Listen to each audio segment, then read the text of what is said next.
Hello, everybody, and welcome to the Tardis Zone Live. Yes, it's Horror Zone. How are yous all? Hope to find yous all well on this Monday evening. Yes, the Horror Zone. So, folks, as you've gathered from tonight's stream, we're going to be talking horror. Yes, we are. Also, for those fans that don't like horror movies, don't worry. There's plenty of Doctor Who horror stories you can talk about tonight. Yes. I love this. Do you know what? The funny thing about this is it was suggested, and I'd actually come up with the idea already. It was actually funny that people are thinking the same way. 8 people watching tonight. Unfortunately, that's got to do with the content. Obviously, tonight there's not many horror fans, but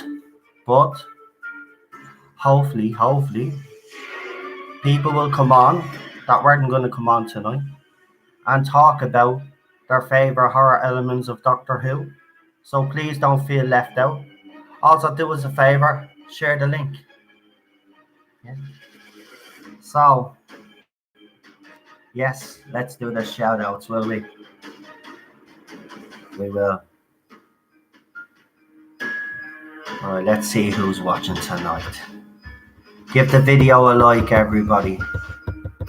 Give the video a like. Actually, I look good in this light, don't I? Yeah. So we've got Not My Doctor Who. We've got Daniel here. Daniel, remember, there's Doctor Who horror stories. You can come on and talk about your favorite Doctor Who horror stories. Nobody has to feel left out tonight. Renee is here. We've got Charlotte here. Welcome.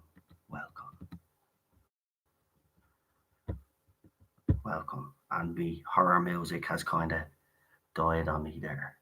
So this is going to sound stupid. And we got Blue Bonahoovian here as well. Welcome. What is going on? It's supposed to be like, idiots on this YouTube with the music. It's supposed to be 2 minutes long. Oh, well then, I'm the idiot. Gary is here as well. Rocker Runner is here. Oh yes, I'm gonna enjoy tonight. I really am. Who else have we got? I think Paul is here as well. Yeah, me and Paul were having a chat last night, and we were actually talking about some of the horror elements with Doctor Who and the episodes. So that's why I decided to include it. We don't just have to talk about horror films, TV shows as well.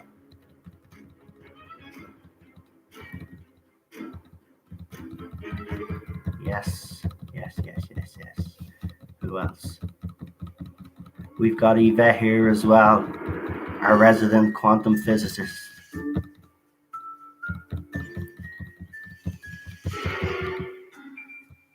Yes. And this is Not My Doctor Who is here also. Welcome. Stephen Cassidy is here. Welcome.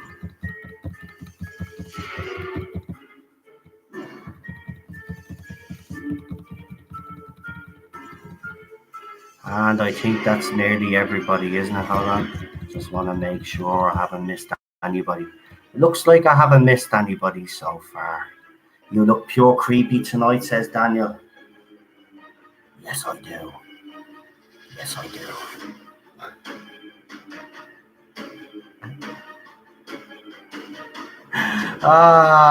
And we've got Cheryl here tonight. Hello, my dear. Hello. Blow me a kiss. Mwah. Oh, yes. The wife is here. And Ted is also here. Actually, Ted would look really creepy in this light. Teddy, come here.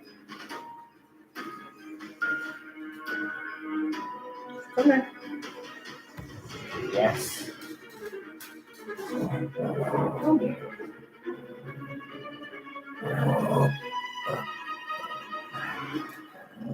Oh, Teddy does look evil. Yes. Welcome to the Horror Zone on the Tardis Zone tonight. As we have said, we will be talking about horror movies, horror shows, your favorite horror episodes of Doctor Who, and there is a few to choose from. For example, we've got Midnight in New Who. Isn't that right, buddy? The Horrors of Fang Rock. That's a bit of a scary one, isn't it, Teddy? Yes. And we are here tonight to talk about all that stuff. And we're going to stay positive tonight and we're going to have a laugh. And we're going to all get on. We're all going to sing Kumbaya. Right.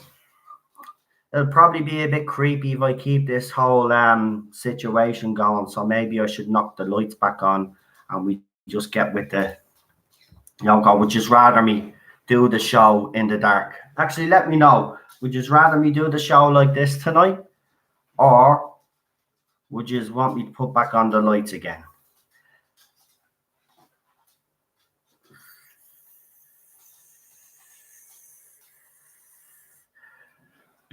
You know, sometimes I think that happens just to get attention because, I already did. I don't know what to do. Yes, no lights. Okay, we'll keep it like that. No problem. Right, so we might as well get straight to it. I'll just talk a little bit, just for a few minutes, not too much tonight, right? I'm going to get as many people on as I can tonight, right? It's only fair. So we'll keep it like this. Everybody is saying keep it spooky. So we'll keep it spooky tonight. And I'll get rid of that. We don't need any. Do you want the horror music behind it, or will we just leave the horror music? I think we'll leave the horror music because then we probably won't be able to hear anybody. But yeah. Right, well, growing up for me, I think my favorite horror movie growing up as a kid, you've got the obvious ones, the sci-fi horror, like as in Alien and stuff. But I mean, for me, the horror that I love the most, and I have to admit, well, there's actually two. There was the Nightmare on Elm Street series, and then, the film series. And then there was the Child's Play series. Now, Child's Play 3, 1, 2, and 3, in my opinion, are the better movies. The Bride of Chucky wasn't a bad movie. It was just Chucky became I think what happened was they tried for the new Child's Play franchise. What they tried to do was basically put a bit of the comic element to it. It was like Nightmare on Elm Street as well. Do you remember when they brought wasn't it the TV show, the Wes Craven one? I think it was on Sky One in the UK. I remember watching it, and they put a comic element in it. And Chucky, Child's Play, Chucky, whatever, which way you want to look at it, and Freddy Krueger, in my opinion, only work if they are the sinister characters that they're supposed to be. I'm sick of bringing all these franchises back, right? For me, Nightmare on Elm Street only works as an R-rated movie, okay? And it's the same with Child's Play. It only works as an R-rated movie. I mean, you've got to go back to the horror elements. You've got to go back to what made these movies good. Now, I haven't watched the new Child's Play movie with Mark Hamill voice, and I did try watch it, but there was a bad copy, so I'm not going to watch it yet until there's a good copy. But I've seen the trailer, and they've kind of totally abandoned the whole origins of the original story. So I'm not, you know what I mean? Already, I'm not holding too much hope out for that movie, but I could be wrong. It could be a good movie. I don't know. Also, growing up, well, I have to say what I wasn't a fan of growing up. I wasn't a fan of the Hellraiser series for some weird reason. I could never really get into those movies. Now, I know there's a fan fan base to those movies. I just don't know. I know me mum and dad were fans of the Hellraiser series because every time there was a new one out, they got it. And I remember even going far back when Hellraiser was out on VHS, like, and they would get it. And what my parents would do, and I don't know if it's the same in America. I know it probably happens in the UK a bit as well. But what would happen is if your parents got a new horror movie, what they do is they'd watch it first to see if it was okay for you to watch, or basically to tell you when you watch it with them again, then they can basically warn you to turn your head, you're not looking at this part, or they fast forward the part that they don't want you to see, right? So I never really got into the Hellraiser series. There was another bunch of movies that I did like, the house movies. Now I vaguely remember them, but I remember growing up as a kid loving them. It was kind of, they were funny movies now, but they were horror movies as well. I think that the premise of it was, I think some fella murders his wife or something, buries her, and then the body parts or something start coming alive or something like that, if I remember vaguely. Um, yeah, so I wasn't, as I said, not a fan of Hellraiser really. Um, I did like the house movies. Obviously, all the obvious ones, Omen. We don't really have to like keep talking about the obvious ones. Um, but why is Ted? Why Ted is kind of doing a little bit of a crying act. I don't think Ted likes being in the dark. Um, but yeah, I wasn't. I don't know. I wasn't a fan of the Hellraiser movies. Um, I did like the Johnny Depp one. I'm trying to think of the name of the movie. It was the one where he was going around. He had to try find these books. There was identical books, but there was either a page that was slightly different to the other, and this book collector was looking for him to get these books. It was the Ninth Gate. That's the one. That was a pretty good movie. I like that movie actually. Um, yeah, I mean, what else was I a fan of actually? I wasn't a fan of the Critters actually. Believe it or not, I did watch the first one. I think, was it the first one that led? There was a young Leonardo DiCaprio. Was he in that one? He was in Critters. I do know that. Was he in the first one? I'm not too sure. But End of Days with Schwarzenegger, yeah, I like that movie a lot. Gremlins, yeah, that the first one is good. A new batch, I didn't really like. Wasn't a fan of the second one. But good first movie, love it. Ted, Ted is whinging. Um, what you call it? Yeah. Is he alright? I just worried about him there now because I don't know what's wrong with him. He's running away from you. He was in Critters 3. Okay, yeah. I did like the Leprechaun movie, the first one. That was a good movie. I actually really enjoyed that. I think a young Jennifer Aniston was in that movie. Um, very good. Yeah, Cheryl says it was our first movie role. Yeah, good movie. I like the Leprechaun, but it kind of got a bit ridiculous. Leprechaun in space and all this crap. Um, Madness, man. But we have to talk about actually, let's talk about one of the best sci-fi horror movies of all time, Alien. I mean, that's just, if you've ever seen the extended version of that movie, and I think there's different cuts, but the version I have, you see everything. I mean, you even see Dallas again, and you see a part of the process of after they're captured and all this that was never really seen until the second one, because it wasn't in the original one really. You just got to see Dallas when he was already, when the alien was about to, so they showed the part before. Very interesting. But the whole intro or something goes on. There's like 17 minutes of an intro or something first Bleeding brilliant, man. Is that the one where she finds? Yeah, but there's a whole extended scene that was never seen in the original movie. It's actually quite interesting. Yeah, I know. I read it. I said that. Yeah, Capio was it. Yeah. I know. What's wrong with him? He just keeps crying. Maybe he wants us to play with him or something. Alien and Aliens just doesn't get better than that. Yeah, but Aliens was more action based, whereas the original movie, I mean, it was very atmospheric. It was very horror, whereas the second one, there wasn't really that horror element in it. It was more action based. Like there were still the few jumpy scare moments, but if you're comparing it to the first one, like, and I know there's some people out there that say the James Cameron one is actually better than the first one.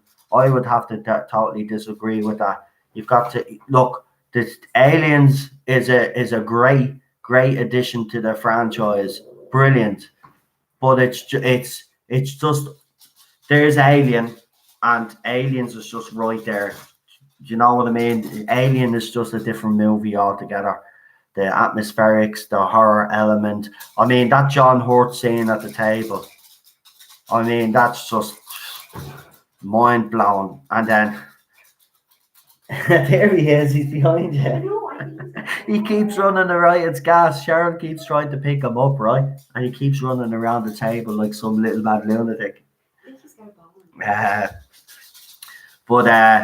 Yeah, they're both two different fit. I agree, Paul. They are, and they're both great in their own right. So I mean, I'm not diminishing, any of them. I'm just saying, I personally think that Alien is the superior movie for the horror and what he was. I remember Alien. Everybody has to remember, and I know everybody does know this. I'm just saying it again anyway. But Alien was a B movie, whereas Aliens had a bigger budget. Do you know what I mean? So, oh yeah, putting it up for him. That's a good idea. That's why he was crying. He was crying because his ball went under the chair. I don't know. Did he get it? Yeah, he has it, and he's making you look under he's making her look under the chair again, like he has the ball. Yeah, I love Predator. I love the first Predator movie. Predator 2 was a good movie, but again, the first Predator is the superior movie. Predator 2 is good. I do like Predator 2, but it's not as good as Predator 1. But two good movies. I mean, look, we were spoiled back in the day for decent movies. I'm not saying they don't make decent movies now, because that's unfair to say. But I find with horror movies now, right, and not all of them, some of them, a lot of them, I would say, actually, the majority of them, they go for the cheap jump scares and the gimmicks. It doesn't work. People are cleverer than that now. They want or you can make up sci-fi movies, right? And you don't need all that CGI business, right? You really don't. You don't need CGI to make a good movie, a good horror movie. You don't. You can use practical effects. They did it back in the day and it worked very well. Case in point, The Thing. Case in point, The Exorcist. Do you know what I mean? You don't need fancy CGI to make these movies scary. And yeah, I love The Thing as well. That was good. And the prequel is actually good. I like the prequel. Now, I know people criticize, the CGI in it. And I do agree, they should have used practical effects for that movie. But the director, the producer, all the way through, they basically studied the first movie, and you could tell, because they put a lot of effort into the prequel. Look, here's the thing, right? You watch the prequel first, and then watch the Thing, right? I'm telling you, they got it spot on, and it has to be commended for that. I actually like that movie quite a lot. It's not as good as the first, never be as good as The Thing, but it's still a good movie. There's a good story to it. I do like it. Children of the Corn. I remember watching that movie as a kid. Freaked me out. I think I only watched the first one. I know there was a few of them. I know there was a few of them. Um, Cheryl said the first one's the only good one. Well, then I'm glad I didn't get to see the rest. But I suppose, do you know what movie I do like? I want to talk about, right? Now, it's a horror kind of comedy, right? Now, I haven't seen two and three, right? But there's a movie out there, right? And people will say, right, I think it's, now I have to get this right. It's either Norwegian or Swedish, or it could be totally wrong, but it's one of those around that area, right? I'll be criticised for saying that. But I'm sorry to all the other countries. I'm not disrespecting you, right? Can't be I just can't think of the years right now. I know Sweden and Norway because didn't Sweden win the Eurovision or something like that. Right, anyway. Um Dead Snow. Don't know if anybody has seen that movie, right? But it won awards and everything it did. I think it won was it Venice? No, I don't think it was Venice. It was one of those prestigious film festivals. It might have been, yeah, could also they won a Sundance thing as well, I think, right? But anyway, the movie basically starts off with a bunch of students that are going on they're basically going, right, they're going for a dirty weekend, basically, right, up to this cabin, right?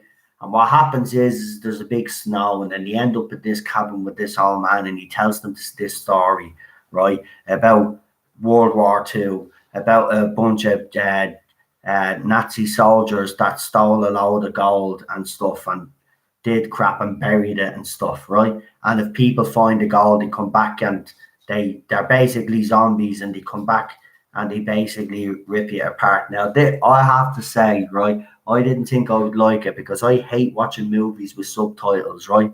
Even though they're my favorite movies to actually watch, believe it or not. But I just hate the effort of having to watch what's on the screen and read at the bleeding same time, right? So, there's a great build up to this whole movie. Now, if you haven't seen it, I'm going to make that recommendation. Dead Snow is about Nazi zombies, right? And it's epic. The ends. Look, all I'll just say is the end scene is absolutely brilliant. It's something to behold. I'm telling you, it's if you like your gore, if you like gory movies, and I know there's people out there that like gory movies. If you like gory horror movies, this is the one for you to watch. It's brilliant. It's brilliant. Yeah, I do play a bit of Call of Duty, Paul, so I get that what you're saying there. Nice, lovely reference. Love it. Uh, but yeah, it's a good movie. No, seriously, it is. Actually, we have our very own horror movies in Ireland, believe it or not. We have one called, I think it's Grabbers. I don't know if anybody has seen that movie. It's um, it's actually funny, right? Because the creatures in this movie, this horror movie, aliens, right, won't touch anybody if they're locked out of their head because alcohol or something does something to them. It's a typical Irish fucking horror, like. It's funny. Now, it's not the greatest, right? I have to say, I've seen better horror movies, right? It isn't the greatest, but there's some comic moments in it that are just absolutely brilliant. What else? Um, there's another one, right? It's called The Autopsy of Jane Doe. Now, I think I've mentioned this movie before, right? You actually really need to watch that movie as well.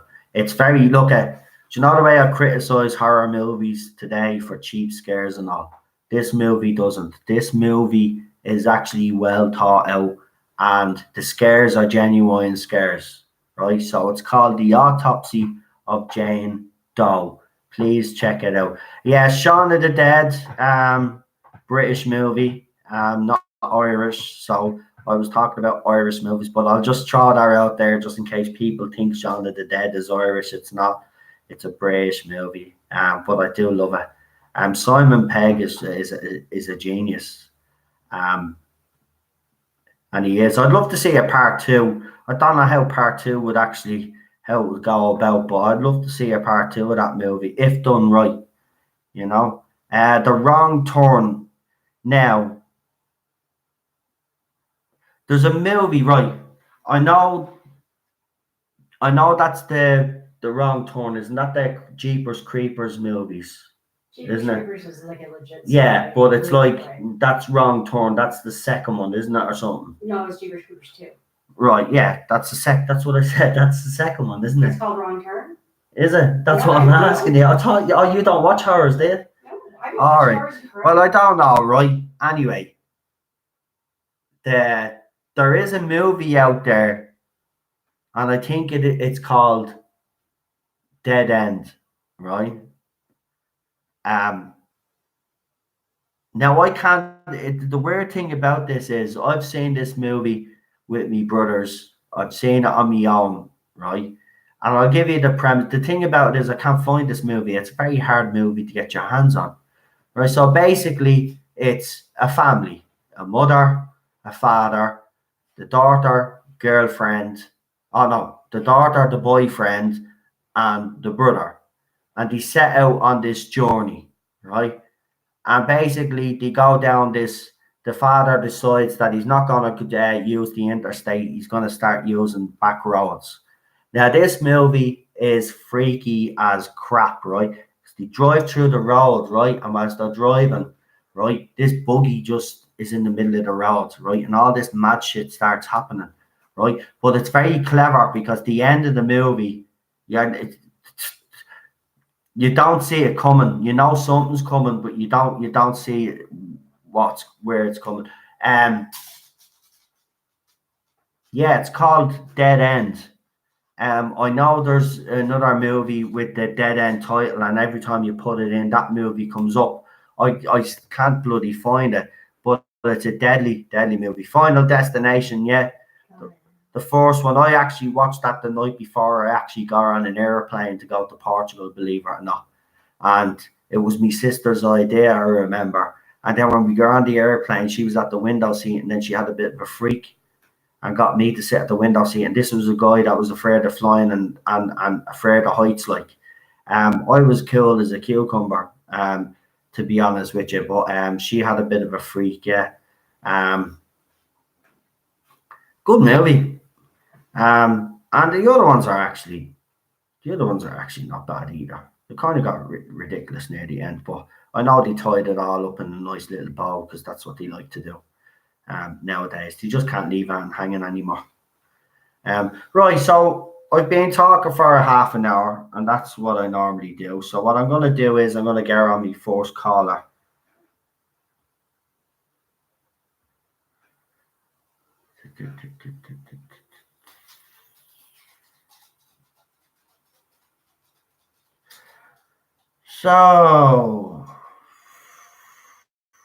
So we've got Neil Daniel,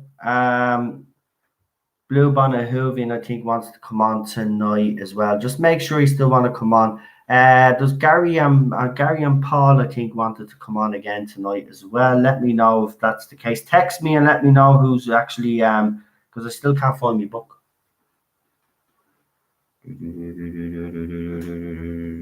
You know who said you all watched the video last night and you were all part of, so you know who I said is who I asked was coming back on. So just remind me and send me a message. Right, well, I'm going to get Neil on first because Neil obviously has. I'm going to get the UK viewers on first if people don't mind, because obviously they've it's coming close to midnight and they'll have to do the school. Oh no, 11 school run and stuff. So.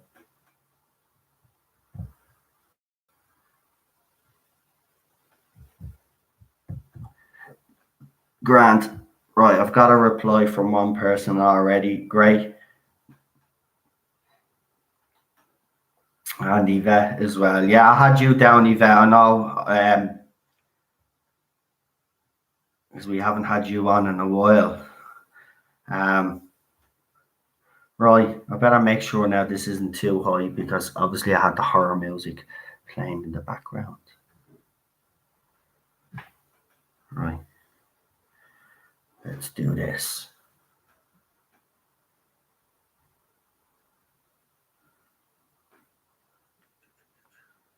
Okay. Oh, it'd be actually good if I actually did this.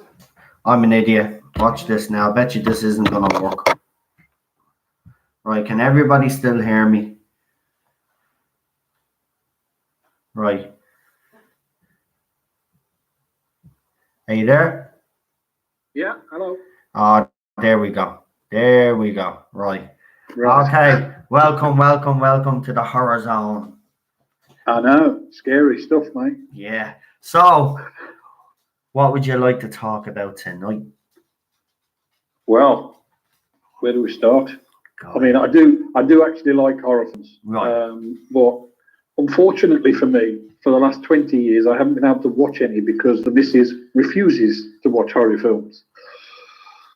So I feel I'm your a pain. bit out of date with horror films. I mean, I'm going back to sort of late 70s and 80s when I used to watch a lot of horror films, when Hammer Horror was on the television all the time. Well, go on. You can talk about your favorite Hammer horrors or To be honest, I mean, for me, it was always the Dracula ones. right.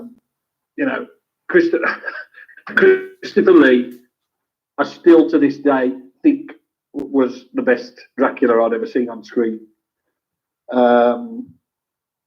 Even though it was from a time when it was a bit more just sort of pull the cloak up and you didn't see what was going on and all that sort of stuff. But I still thought that Christopher Lee played a brilliant Dracula. And a lot of people since have tried to emulate his portrayal of Dracula, but it's for me, Christopher Lee was always the Christopher Lee, Peter Cushing as Van Helsing. Those were the most Hammer horror films I used to watch. I did used to like. I'm obviously growing up through the 80s. You can't not like Nightmare on Elm Street. Yeah. I mean, the first time I watched that, I mean, I was always, even though they were aimed at 18 years old. I mean, when I watched that, I think it was by the time I got to see that, it was probably a year after it had come out, so it was probably about 85, something like that. And I'm only at secondary school at the time, but I watched it, enjoyed it. Not those sort of films never scared me. They were never something I thought was really scary, but I did like to watch those sort of films. You know, your Nightmare on Elm Street. I loved the Amityville horror stories. Yeah. I didn't watch the remake. Like I say, I'm not allowed to watch horror films now because a certain person won't watch them. But so I didn't watch the remake of the Amityville horror, so I don't know what that was like. But I enjoyed the first Amityville horror film. Poltergeist, like one you said the other night, The Entity. I've actually seen that. Very good film. Very, very good film. What else? Trying to think of something else that stands out. I did like The Exorcist, the original one.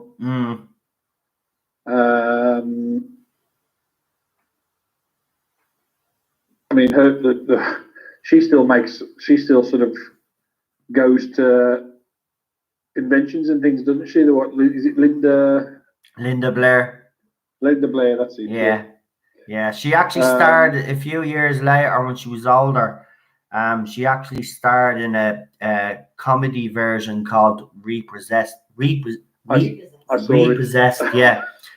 Funny, where she takes the actual piss out of the movie. Very. I like that. I actually like that movie. But well, the thing is, I mean, to like horror, you know, comedy horror is still equally as good. Yeah. I mean, the one I loved, I actually quite enjoyed Fright Night. Yeah. which is more of a comedy horror film. Yeah. What else would there be classed as a comedy horror? Yeah, actually, the only one that my missus has ever watched is not really a major horror film, but she liked The Frighteners with Michael J. Fox, which was sort of a ghost story comedy film.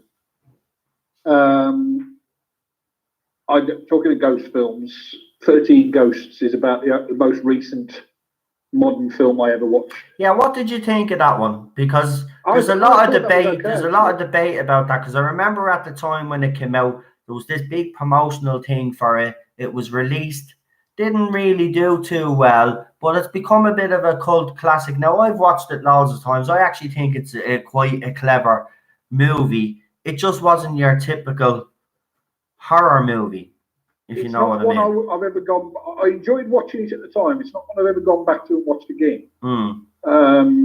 Which I suppose that's the sort of making of a film. Is it? If it's one you can watch over and over again, then it's great. But if you watch one and you just think, yeah, okay, that was good, but then not go back and rewatch it over and over again, then it's not a classic, is it? Yeah. So, true, yeah. But no, it was certainly enjoyable. It came out. I think I watched it around the same time as I watched one called Ghost Ship. Yeah, I've seen that one. Yeah. Yeah. Because the only thing I can remember about that was a memorable scene at the beginning where one of the ropes cuts them all and comes down the deck and cuts them all in half. Mind you, that's always a scene that reminds me from it's sort of a horror film. Obviously the first Resident Evil movie they did based on the game. Yeah, I loved that game as well. It was a fucking great game. Actually, I enjoyed the games. Always loved playing the games, and so I watched the first movie. I wasn't much of a fan of the sequels afterwards, but the first movie I thought was okay. That scene where the laser beam cuts the guy's head it still sticks in my mind. That one does. Yeah. But no, it wasn't. To me though, it didn't quite have the same character as the game. Yeah. I was more. It sounds daft, but I was more scared playing the game than I was watching the film. Yeah. Yeah, because the game is very atmospheric, though. It sucks you in. I love those games. I think, which one is it? I think it's either Resident Evil 4 or 5. I personally think. I don't know which one it is. I forget which one it is because I haven't played them in years. But one of them, it's either 4 or 5 to me, are one of the best games ever made. I'm trying to think. 5 was the one, because I played the original ones on PlayStation. Yeah. Yeah, I remember them on PlayStation. I think I played them up to about the third one, I think. Yeah. Yeah, I think it was 4. It might have been 4. Could have been even 3, actually, now thinking about it. But it was I remember. No, it was definitely on PlayStation 3 I played it on. It was PlayStation 3. Yeah, those are the much later ones. Yeah. It was PlayStation 3. I mean, I used to enjoy, I could still picture, I think it was either 2 or 3, the one where you you end up going around the Raccoon City police station. I think it was 3. Yeah. And every door you open and another zombie jumps out on you. Yeah, I think that is the one. You had to solve puzzles and everything and all this. Yeah. Yeah. And the dogs and all, you hear these dogs howling at you and you don't know where they're coming from. Next of all, they just jump out on you. Yeah, I like those games. Games like that can immerse you just as much as a film, I think. Yeah, if they're done properly. Do you watch The Walking Dead? No, I've played the game though. I was going to say I played one called Survival Instinct. Yeah. Which is like the first-person shooter type one. Yeah. And I used to sit here playing that with my headphones on, and when a zombie burst through a door, it used to make you jump out your skin. The one I played, you got an episode. There was an episode each week. You got the first one free, and then you had to buy the next one's a season pass or so. Do you know what? That's another thing, but we won't do it for this stream. But that's another thing that needs to be addressed when you buy these games, and then all of a sudden, do you remember you used to buy a game and you get the game? Now you buy a game and then you have to download content, and then for the extra content, then you have to pay for it. Then you have to pay to be online. It's ridiculous. Yeah, tell me about it. I got 3 teenagers and I end up paying for it all. Jesus, I know. I know, man. I know. You have to go PlayStation Plus and everything you need. Oh, it's ridiculous. Oh yeah, it's ridiculous. Yeah. Years ago, you just once you got the game and you got your fucking season pass, you were fine. You didn't need any of this other crap. It's ridiculous. Yeah, no, you certainly didn't when we played games. I mean, there was no sort of internet access at all, was there? No. So, but I mean, going back to sort of movies, because I noticed somebody just mentioned it in the comments there, and you briefly touched on it last night, and then my missus mentioned it just before you called me, was how that Human Centipede film, which was about the only film that my missus sat and watched. She hates horror, but she said that one was one that you just couldn't take your eyes off. It was a film that she thought was gross, it was sick, it was disgusting, but she just could not stop watching it. But she had to watch something with happy stuff in just afterwards. Yeah. I tell you what movie actually disturbed me. It was it's a Kevin Smith movie. Tusk. Don't know if you've seen that one. Well, it's a weird bleed movie. So someone was bleeding, having a go. I think this is the origins. I could be wrong, but this is what I've been told. So apparently, he was on one of these fan forums, and someone was basically slating these movies. And then I think someone says, "I bet you couldn't make a movie about a walrus or something." And then he goes, "I bet you I could." And this is where Tusk was supposed to come from. This movie is just right. Listen, I've said, because as a kid, right, I've watched horror, so I think I'm pretty immune to jump scares nowadays. When I used to go see horrors and see people jumping around me, I'm like, that's not even scary. Like that's, do you know what I mean? Nothing really scares me, right? This movie didn't scare me, right? I'll tell you what this movie did. This movie made me feel uncomfortable for the next couple of days. I just didn't know what I was watching, right? Didn't know what I was watching. I was just like, seriously, this is so screwed up. Sometimes that's the sign of a good film, isn't it? No, I know, and I get it. But I mean, for days, I wouldn't drink at it, because you will know what I mean if you watch it, right? I wouldn't drink at it, and I was watching that like your wife. I was watching all happy stuff to get it out of my mind. I could not sleep that night, and I haven't reacted to a film like that in years. No film, horror movie really scares me. Like, do you know what I mean? See, my missus moans at me because I don't. Whenever I'm watching a film, I enjoy films and I like, I really do like the creativity in films. But I'm not one of these that I can sit there and know that it's make believe, if you know what I mean. So it's all nothing gets to me. She'll sit there blubbing at something, and I'll be just like, it's a film. But I've always been like that. I can separate the sort of fantasy from reality, and I just sit there watch. I enjoy the film, and I think they're really good, but they don't get into my head, so I can then go and take a nap and not even think about it. Yeah, I've been kind of watching a lot of the low budget horror movies now myself the last couple of years, because some of them can be good. There's a lot of these kind of like found footage movies going around, that some of them are quite good and some of them are very bad. I don't know if anybody has actually seen I think it's called the Dayloff Pass incident. It's actually a true story, but obviously for this movie they talk about the actual events, but it's about a bunch of students again. But it's actually I think it's good.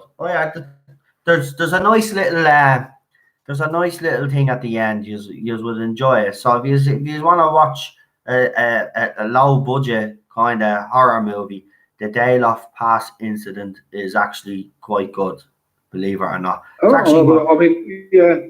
get the chance to actually watch one. Yeah, it's actually good. I'm not allowed to here, but it's actually good. I think let me see, will your wife survive through it? I think your wife would survive through it. I think Cheryl would survive through it, and she can survive through it. Trust me, your wife will survive through it. It's not really that bad. There's a few creepy things in it, all right, that might make them jump or something, but they can put their heads in the pillows. That's what pillows are there for. That's a good. That's Yeah. a good one that Paul's just mentioned. From Dusk Till Dawn. Yeah. Did you when the first time you watched that? Did you know what was coming in that film? No, I don't think anybody did, to be No, quite honest because with you. this is the first time my missus had actually watched that film. Yeah. Because she doesn't mind vampire stories, and but she'd watched that before I had, and she told me to watch it, and so I was sat there watching it, and she knew what was coming, and she just kept looking over at me as if to say, like, I know what's coming. Yeah. And I'm just sat there, and when they're in the club and it all starts going haywire, I'm just sat there, jaw on the floor, and I'm just like, what film am I watching now? Yves says, oh, the South Park version is good. Yeah, the Human Centipede, wasn't it? Apple, Bladen, Get Kyle, and the rest of them. Yeah, that was a funny episode. That was them taking the mick out of the Human Centipede. I don't know how people can watch those movies though. Those type of movies. We watched that Human Centipede first, but the first one just out of curiosity because we'd seen all the write up about it, and we were just like, no way, they haven't done this in a film where they have sewed one person's ass to a mouth and shit like that. So we watched it just to find out, and it was one of those films where you just sat there grossed out completely, but you're like, I can't not watch this to the end. I know, but I know if I put that on, I'd be like them. See, that's why I won't watch it, because I know I'll sit there and I'll be like, is this really happening? But here's the thing, like, you watch a movie like that and you see the brain behind it, and then you're kind of like, would that type of shit really happen? And I think that's where people are kind of, when it comes to that movie. Because, like, see, I think where my missus is concerned, if it's she doesn't mind gross, she doesn't mind gore, she doesn't mind things like that. But if it's scary, she won't watch it. Yeah. So if it's designed, if it's something like the Amityville Horror or something like that, she'll flatly refuse to watch that because it's loosely based on a true story and it's scary and all that sort of stuff. But if it's just somebody cutting people's heads off, she'll sit there and watch that all day long. Did you watch Hostel, actually, Neil? Did you watch Hostel? Did you watch Hostel? The movie Hostel? No, I haven't. I don't think I have seen that. Well, for the first Hostel movie is actually very good, actually. I've never seen the second one. People are telling me the second one is good, but the first one is pretty good. Also, there's another one as well, actually, called Vacancy. Don't watch the second one. The first one's brilliant, but there's another one there. There's another couple of suggestions for people as well. Vacancy is another good movie. Or is it No Vacancy? I think it's called, or is it Vacancy? Kate Beckinsale is in that movie. Talking of sequels being bad, yeah. What did you with some of the sort of bigger horror franchises like Nightmare on Elm Street, Friday the 13th? How far did you get into those before you thought, this is getting repetitive now and this is getting boring? For me, with Nightmare on Elm Street, it was about the third one. And I enjoyed the third one. And then after that, I was starting to go, oh, I don't know about this anymore. Friday the 13th, I didn't get past the second one. Yeah. I think my parents were the same as well, actually. I have to admit, I wasn't a huge fan of Friday the 13th either. There you go, shock horror. I did watch a couple of them like yourself, but do you know what? Totally out of my memory now, to be quite honest with you. Do you know what I did like? Dawn of the Dead, and I'm talking the classic version of Dawn of the Dead, but I did like the updated version as well. I haven't seen the updated version, and it's been years since I've seen the first one. Yeah. But I liked, again, sort of in comedy horror genre, really, but Evil Dead was good. Mm-hmm. And obviously I enjoyed the couple of sequels as well. I wish they'd have made a one after the third one, to be honest. Yeah. But Paul says Friday the 13th bars me to tears. Yeah, some movies, some people don't like the Friday the 13th series.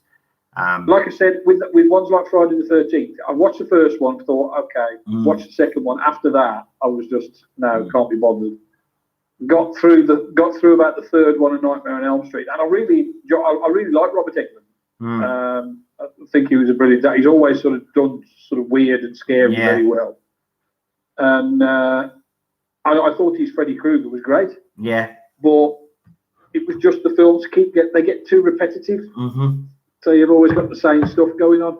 I enjoyed the one. As I say, I watched 1, 2, and 3. Then 4, 5, and 6 weren't great, and then I actually enjoyed Wes Craven's New Nightmare, which was the supposedly the one where it was a mix of the actors playing them and Freddy's coming to meet them, and it was a bit. I actually enjoyed that one. Yeah, but the sequel thing about horror films, because you've got this constant repetitive stuff. I mean, I haven't watched the remake of Halloween, but I heard it didn't do too badly in the box office. But I wasn't. I watched the original Halloween. I think I watched the sequel. Then the third one, it was like you were watching a completely different film. Because I think the third one in the Halloween run wasn't even anything to do with Michael Myers. No, it was about the Halloween masks, wasn't it? Yeah, it was like you saw the pumpkins dancing on the screen. Yeah, and the kids' faces were a witch or something like it was, that. it was a lot of me balls. Yeah. So and I just sort of got a bit lost on that one. Yeah. Yeah, I mean, I don't know. They just don't seem to make any good horror movies anymore either. It's just like they just don't know. They just don't know how to make them anymore. I don't think there's some good ones. I like the Babadook. I like that one. I did. I like the Four Sinister movie, but then again, they ruined it with the second movie because they tried to overdo it. This is the thing when they get a little gem on their hands like that. Don't do a second one. Just leave it. Just leave it. You don't need to be doing the second, the third, the fourth, the fifth one. You know what I mean? Just leave it at the good one. Move on. See what happens is a movie. Movie does good like that. Then they think, all right, let's murder it to death. Well, I actually enjoyed the first Scream film, and then the second one was okay. Then it was again starting to get repetitive, and then they did that fourth one where they brought everybody back again, and I was just like, this is getting boring now. Yeah.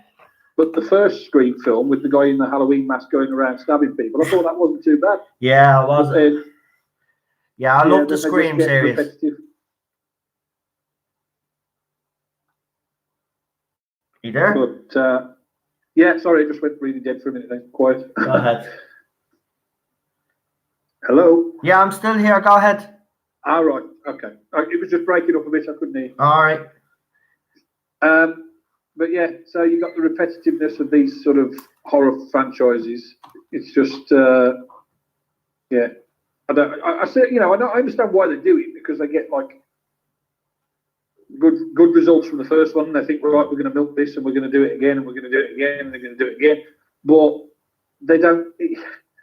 Like you've said many times, we want good original films. We don't want just sequel after sequel after sequel. Another thing that they like doing is you'll get an original movie and it was made about 30, 40 years ago, and then they'll decide to do a sequel. Like, do you know what I mean? Instead of just leave it alone. You know, it doesn't need a sequel. Like, why is that?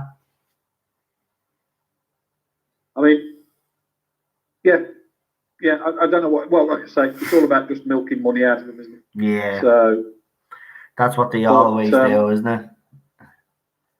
But like I say, I'm a bit out. I haven't watched any sort of modern horror films, so all my sort of stuff came from late 70s and 80s. And one of the missus's favourite ones is the Devil Rides Out.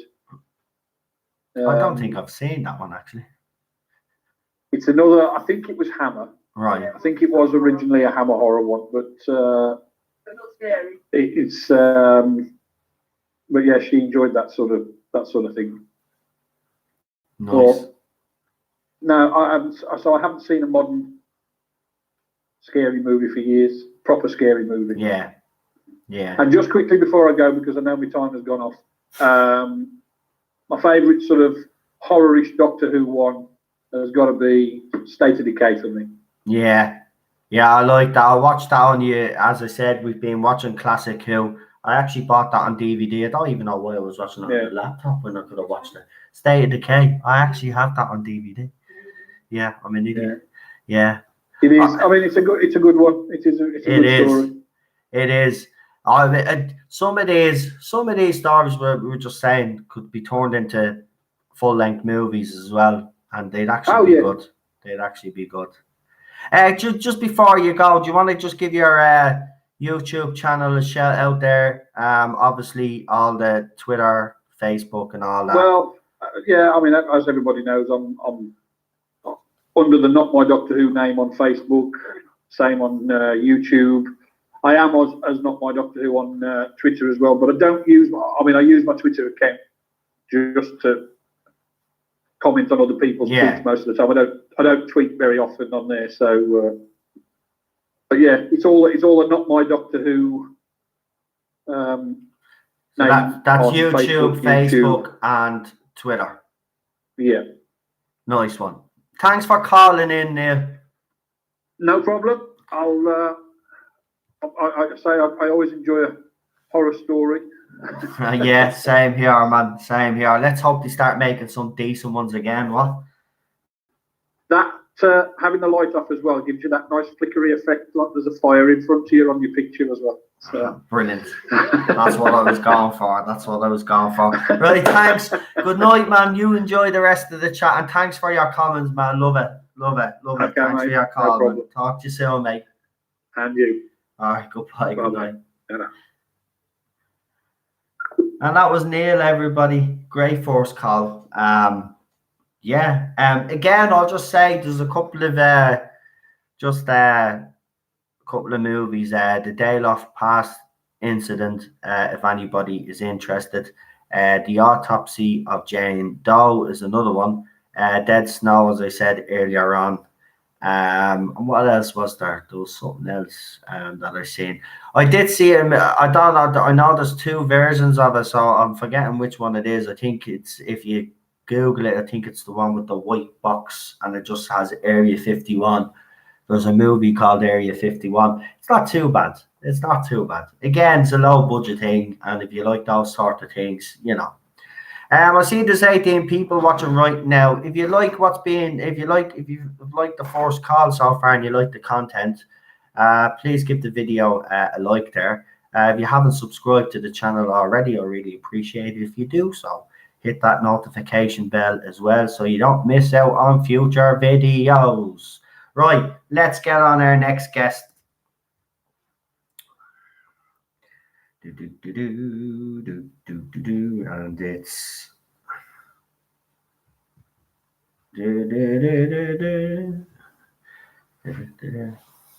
so yeah, don't forget to like, share, subscribe, hit that notification bell, says Yvette. And it was a great call. Well done for a great call. It is always. And the next caller 2 coming on, and here we go. Hopefully now we don't break up this time.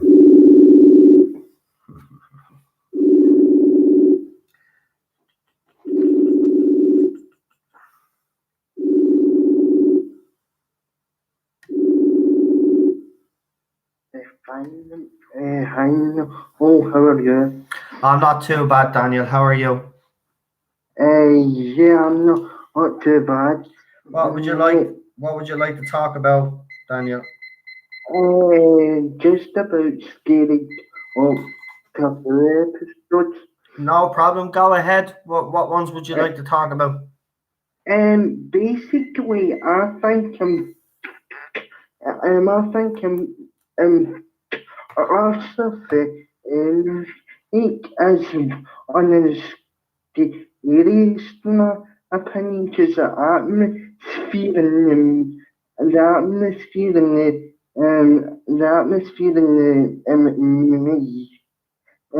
the music adds to the story, in my opinion. Yeah. I have to say, back in those, back in the good old days, and even in some modern Who, some of the music in some of the more scarier episodes are absolutely fantastic, and it does add to the stories, to be honest with you. State of Dick is also on a one now. I have actually seen that recently. It's a very good story, very well put together.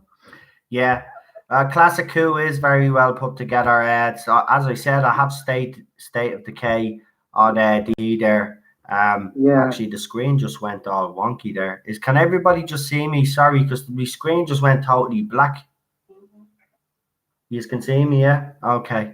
Yeah, go ahead, Daniel. Any other episodes there that you think deserve a bit of a mention? Also like also like the first part of the series and finale. Um, actually was pretty scary in my opinion as well though. Yeah. And the bit the bit where Al goes down to the cyber hospital is a bit creepy in my opinion. Yeah, I agree. So too is so too so too is the doctor and sees as well. Although that could definitely be your horror movie as well. No, because some of the that's actually quite um sinister in my opinion. Yeah, we were even talking about myself and Paul last night. We were talking about even Planet of the Spiders is quite I mean that whole story is very good. And I mean you could you could have continued on with that story, to be quite honest. You could do a movie, to be honest, a full scale movie on that story, and it'd be absolutely brilliant. And To be honest with you. so um what is the torch with the episode um on Trace side as well, or how if the cannibals that is but are barbaric Yeah, I actually love that episode as actually. well. Yeah. Yeah. I love that episode of Torchwood. That would be a good horror movie. To be honest, that episode is actually quite it's out there, isn't it? Yeah, it is out there. And the good thing about it was again nice build up in the story. You had the right scares at the right time, and I mean when Yanto and what's her name?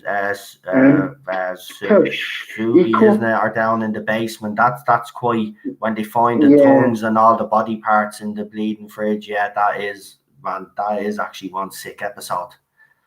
Yeah. And I think Gwen's reaction in that is everybody's reaction. See at the end when she says, "Oh, I need to try understand." I think that's the whole audience reaction as well. Need to kind of understand it. Yeah, and then the guy goes like that in the ear because it makes me happy, and it's the way he says it, which is actually the scariest part of the episode for me. Because you can see he takes joy out of it. Yeah. As well. Yeah, it is true. It is a disturbing episode, Ari. But yeah, there's been a few episodes throughout the show's history. I think is well, the family of Bill Bill what is with this and was scared. Those are a bit creepy as well, though. Yeah, yeah. Sorry, you're just saying something. The third day. That's funny. Um, yeah, I mean, what did you think of Midnight? Because me and Paul were talking about that last night. Midnight, the David Tennant episode. I mean, you could Yeah, make a whole movie out of that because, like, the entity in that is quite. We never know what that entity is. yeah, I mean, that's the the actor has done a good job at actually, actually getting that concept I kind of lost because that was actually quite scary as well because you didn't know, you didn't know, the actual story, basically. So that was also very good enough. I mean, that is probably one of the best episodes out of that series as well, though, to be honest. No, I agree with you. I think that's one of David Tennant's best episodes. I thought his performance in that was absolutely fantastic, and all the Yeah, supporting cast were brilliant as well. I mean, I had a little premise. You could, after the Doctor kind of saves the day and stuff, they go off, but then the human race then decides to go to this planet again, and then you could do a whole yeah, bloody movie on what happens. The yeah. Satan pit. Oh yeah, Yvette brought that up. The Satan pit. Oh, Yeah, oh, I love that. I personally love that whole that double story. I have to say. the Satan, it's absolutely brilliant. Yeah, and the Cause, Impossible Planet. yeah, because it's a bit of, the out, I'll say, in Union, the beast that it's, it's actually a good episode, though. Yeah, it is. I like it. It was very well put together, actually. I have to say Yeah, the whole concept. And I have to say they got the voice spot on. Toby was the guy's name, and it wasn't it. Toby. yeah, Toby, don't look yeah. behind you. Yeah, it's actually a very good story. I mean, all the actors in that again were absolutely brilliant. Yeah, Toby or not Toby, says Rocket Yeah. Runner. I love that. Yeah, Silence in the Library as well. Actually, yeah, Oh, yeah. yeah. The Vastra, what do you call them? The Vastra And the Bastion Narada. Narada. Yeah, the Vastra yeah, that's a brilliant concept, actually. Yeah. That's a brilliant concept. That could work as a horror movie, actually. Yeah. Apparently they've joined the big funny ish the big funny show deals and some of them as well, and the angels as well. Yeah, the Weeping Well, Angels are back. Yeah, yeah, yeah, yeah.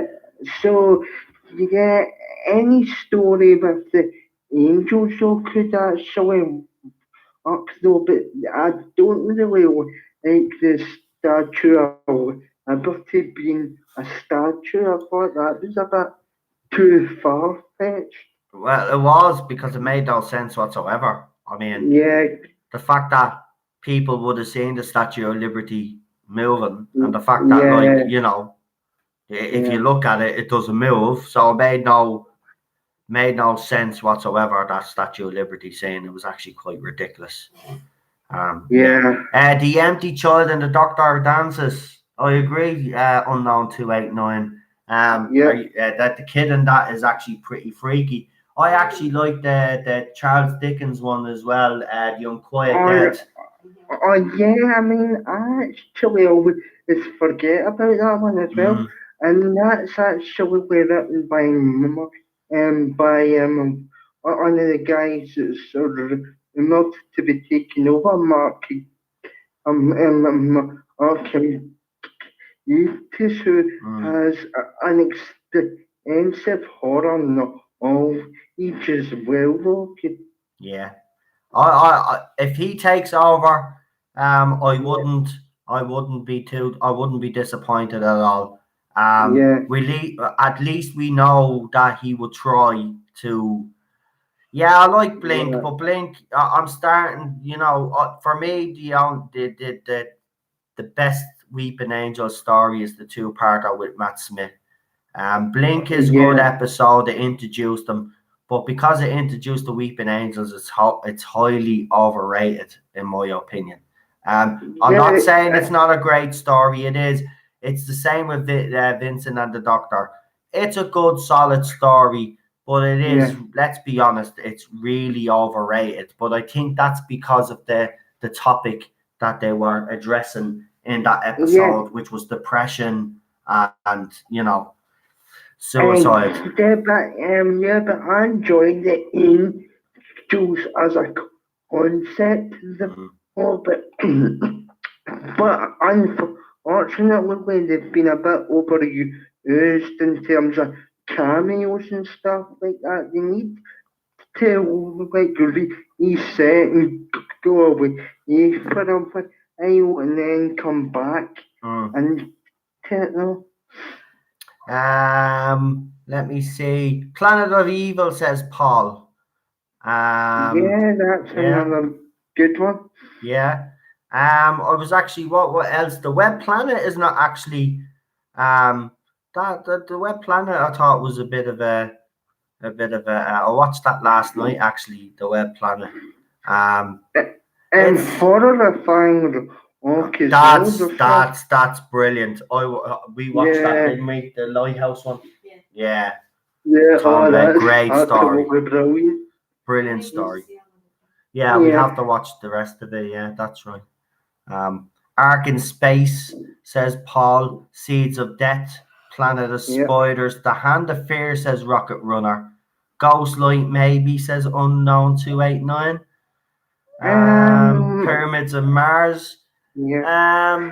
Pyramids of Mars. Uh, Yeah, yeah, no. I've not actually seen Pyramids of Mercy, yet, to be honest. You'll actually enjoy it. There was a bit of controversy during the filming of that. Actually, Yeah, um, uh, you haven't seen it, so I'll wait until you see it, and then I will yeah, tell you about the controversy because I don't want to spoil it. Inferno would make a good horror. And it yeah, has horror good. elements in it. I love that story. How many times have I watched Inferno now at this stage? I've probably worn out the DVD. Any story with the autons in it as well, because they Mm, can be creepy yeah, as well. yeah. I mean, they do say that Doctor Who went through its kind of horror period, and that it would be true. A lot of the stories had a horror element Yeah, in them. Um, I mean, yeah. which ones though which ones would really work, after you've watched the episodes, the stories, which ones would then could you carry on and make movies about? I think also Enric could be one. And the Dr. Dancy's um, countryside from Orchwood. Um, what else? Maybe some elements of horrifying rock as well. Um, oh God, maybe the family of maybe the family of Bill Hunt as well. So Yeah, yeah, actually, that's a good pick, actually, Daniel. The yeah, Family of Blood, and what was the second one? Human Nature. yeah, Yes, the human scare. nature. Yes, yes, that Scarecrow one. That they're my two favorite. I love Yeah, Midnight. I think it's David Tennant's best. The one with the hotel with Matt Smith. That was Night Terrors, was it? Yeah, Night Terrors is actually, Night Terrors is a scary one. that'd be perfect. Yeah, the Doll's House. What was the other one though that he was in the hotel with the different rooms and all? What was that one called? The East Barrow. No, that was the God Complex. That's the Yeah. one. That would definitely work. That's a good. Those two episodes are actually great. We Yeah. have to watch the doll one again actually, and the Yeah. God Complex. Yeah. The Web of Fear with the Yeti, says Paul, and the Yeah. Sea Devils and the Time Monster and the Monsters of Peladon. I can never say Yeah. that properly, but there you go. Peladon, Peladon, yeah. I know what you were trying to say. Yeah, I actually watched them as well. See, it's brilliant, right? Because Yeah. here's the thing, right? I've watched most of these since I was a kid, right? Watched them since I was a kid, right? But that's the last time I've kind of watched them, if you know what I mean. I've been more over the last, because obviously New Who's came back. Like, don't get me wrong, over the years I've been watching classic Who, but I've never went back as far as watching the first Doctor, second Doctor, and the third Doctor. I always was Tom Baker onwards, but now I'm going back and I'm watching all these stories again. Some of them even for the first time, which is brilliant. And you know what? Like, this, the smile on my face watching classic Who, I'm telling you, seriously. I sit there, I'm immersed in the story. I'm enjoying every single performance of everybody, and I'm just totally engrossed in it all. There's so many different types of stories. You get a lot more variety in classic Who than you do in Who. So there's something for everybody in the classic era. There is. I agree with you. I mean, everybody has something that they could relate to in Doctor Who. But now but we won't get into that. We're not going to talk about that tonight. Warriors Gate. Yeah, Warriors Gate. Yeah, it could possibly work, but then again, though, I don't know how you would go about doing that. To be honest. What about the Tournament of Cybermen? Yeah, actually. Yeah, some of the Cybermen stories could do well. Michelle says that it's buffering. It did for me for a second, but It's okay, man. Yeah, you might need to just refresh it. Unfortunately, it's been happening a lot. I do apologize about that. And someone gets this into the video, even though it's not on the usual sort of subjects. So yeah. But anyway, I enjoyed the skull tonight. It was really good. So did I, Daniel, because I know last night you said that you'd give up your spot because you didn't really like horror movies, which is understandable. But but then I was thinking, sure, there's a lot of horror stories within the Doctor Who universe, so why leave out Doctor Who? Do you know what I mean? We can talk about Doctor Who as well as talking about all the other movies. Listen, Daniel, as usual, great call, and listen, I'll see you on Wednesday. Yeah, I'll see you Wednesday. Cheers for having me on, and as always, I'll get you go and get your collar on, but have a enjoy the rest of your night. You too, mate. You too. Have a good one and enjoy the rest of your week, mate. And thanks for coming on. Brilliant call as usual. Yep. Thank you, mate. No problem, Daniel. Good night. Night, mate. And there you go, everybody. That was Daniel. Another great call, as usual. If you like what's been here, if you like what you are hearing tonight, please do us a favor, give this live stream a like, hit that notification bell, and share the link and share the channel and do all that. And yeah, I just have to step away for a couple of seconds if you don't mind.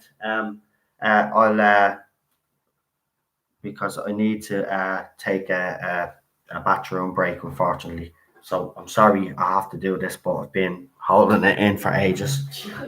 I'm sorry, but I can't hold that anymore. Where's he gone? Crawling over you. Oh.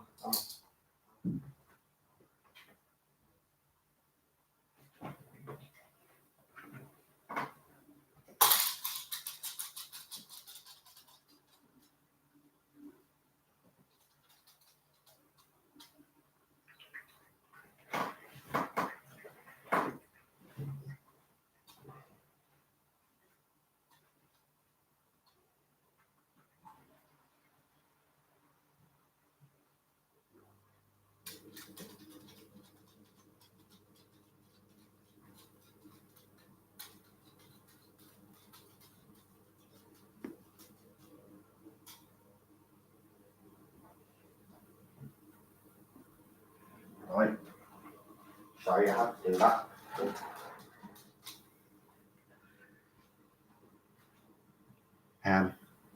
That was probably the wrong thing to do.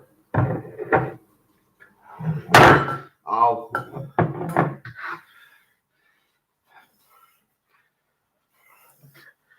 I can't see in the dark. Yeah.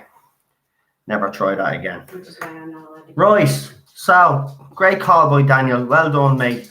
Thanks for sticking around, guys. Again, as I said, if you're liking the callers tonight, please do us a favor, show support by giving the stream a like. Also, if you haven't subscribed to the channel, please do. If you are, make sure that you still are subscribed and hit that notification bell as well, so you will be alerted to any new videos that I do. So let's keep this show on the road. And now we've got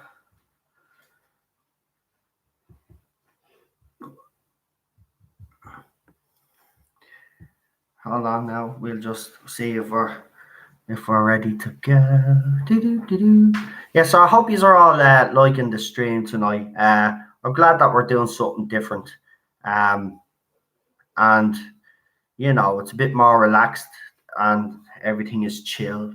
And that's the way I like it. That's the way, I like it. That's the way. No, okay. Nobody likes me singing.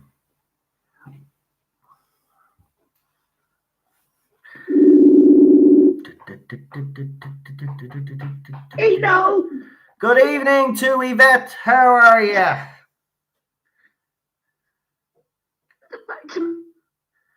Sorry about my voice. You'll have to cut the call in half for me. Oh, she doesn't sound too good. Oh, well, you don't have to come on tonight if your voice. I can talk now. But it's still not brilliant. Right. Okay. So we're talking about horror movies or horror TV shows. Have you any favorites? So you want? I'll just. I always a fan, like your parents. But I won't drag that out. Right, You don't like it.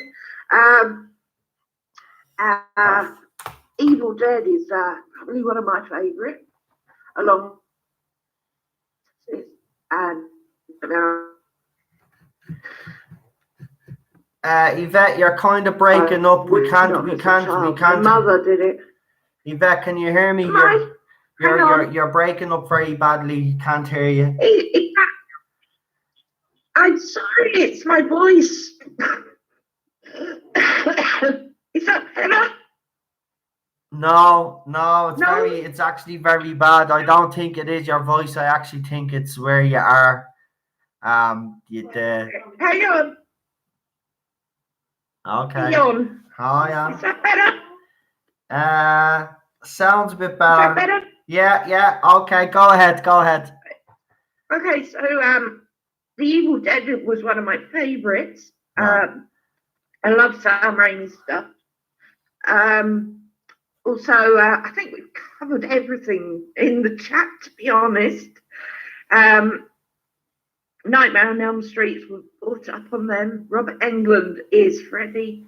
No one else will ever be.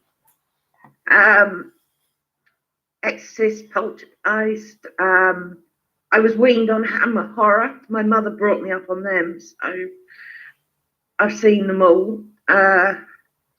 Saturday Night Double Bills. She used to let me stay up to see them. The Beast with Five Fingers was the worst. I had nightmares about that one. Doctor Who, I think from New Who, the Weeping Angels are probably the creepiest things that have ever come out. And I don't like Moffat, but that was born out of his Jekyll and Hyde series. If anyone saw that, that was really good.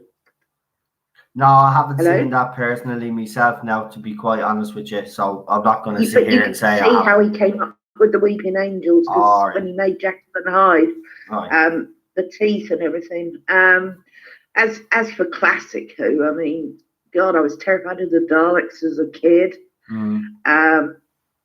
and lots and lots of the classic Who, especially Tom Baker's era. They had a lot of horror in that. The Brain and Morbius, Paul mentioned it. I think that one creeped me out. Yeah. Any other? Oh well, I mentioned. I mean, I love all the genres of horror. The Human Centipede. I mean, that I couldn't. Like everyone else, I just sat there with my gob wide open. I couldn't believe what I was seeing, and I couldn't get it out of my head afterwards. I mean, it didn't scare me. It was just the thought of it. Yeah. Society was another one that was really sick. If no one's seen that and they like that sort of horror, that's horrible. Yeah. But new horror, there isn't many. I mean, Final Destination was amazing because it was a totally new type. The first one, I mean, the continuing saga they were good, but the first one had such an impact. And obviously Alien for the jump scares. I mean, I've got the extended version, like you know, it's incredible. Yeah. I've got every Alien movie there is, and I've had to collect the new ones to keep the set.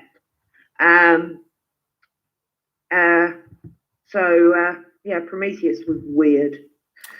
Yeah, I thought there was a lost opportunity there, to be quite honest with you. Yeah, but the next one after Prometheus, I can't remember his name. That was more. That was better. No, I'm sorry. No? I have to disagree with you on that one. But And I'll tell you all why. Of them are not. I'll tell you can't why. even put them in the same caliber as the originals. Right, but I'll tell you why. Right, Prometheus was supposed to kind of set up the whole kind of universe, right? Now, what made us believe that these guys were the engineers of the alien, right? And that would have been an interesting concept to go down.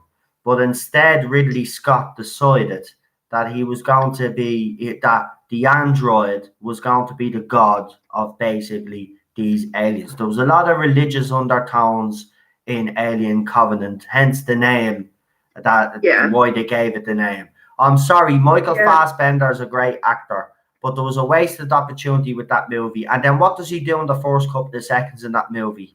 He kills off the engineers. So he ruins that whole story thread. So why do a whole movie about them and then kill them off in the very first scene in the second movie, and then make David the actual creator of the aliens and basically ruining the alien lore? I didn't want to know the origins of the alien. I don't know about any of you guys, but I didn't want to know the origins of the alien, where they came from.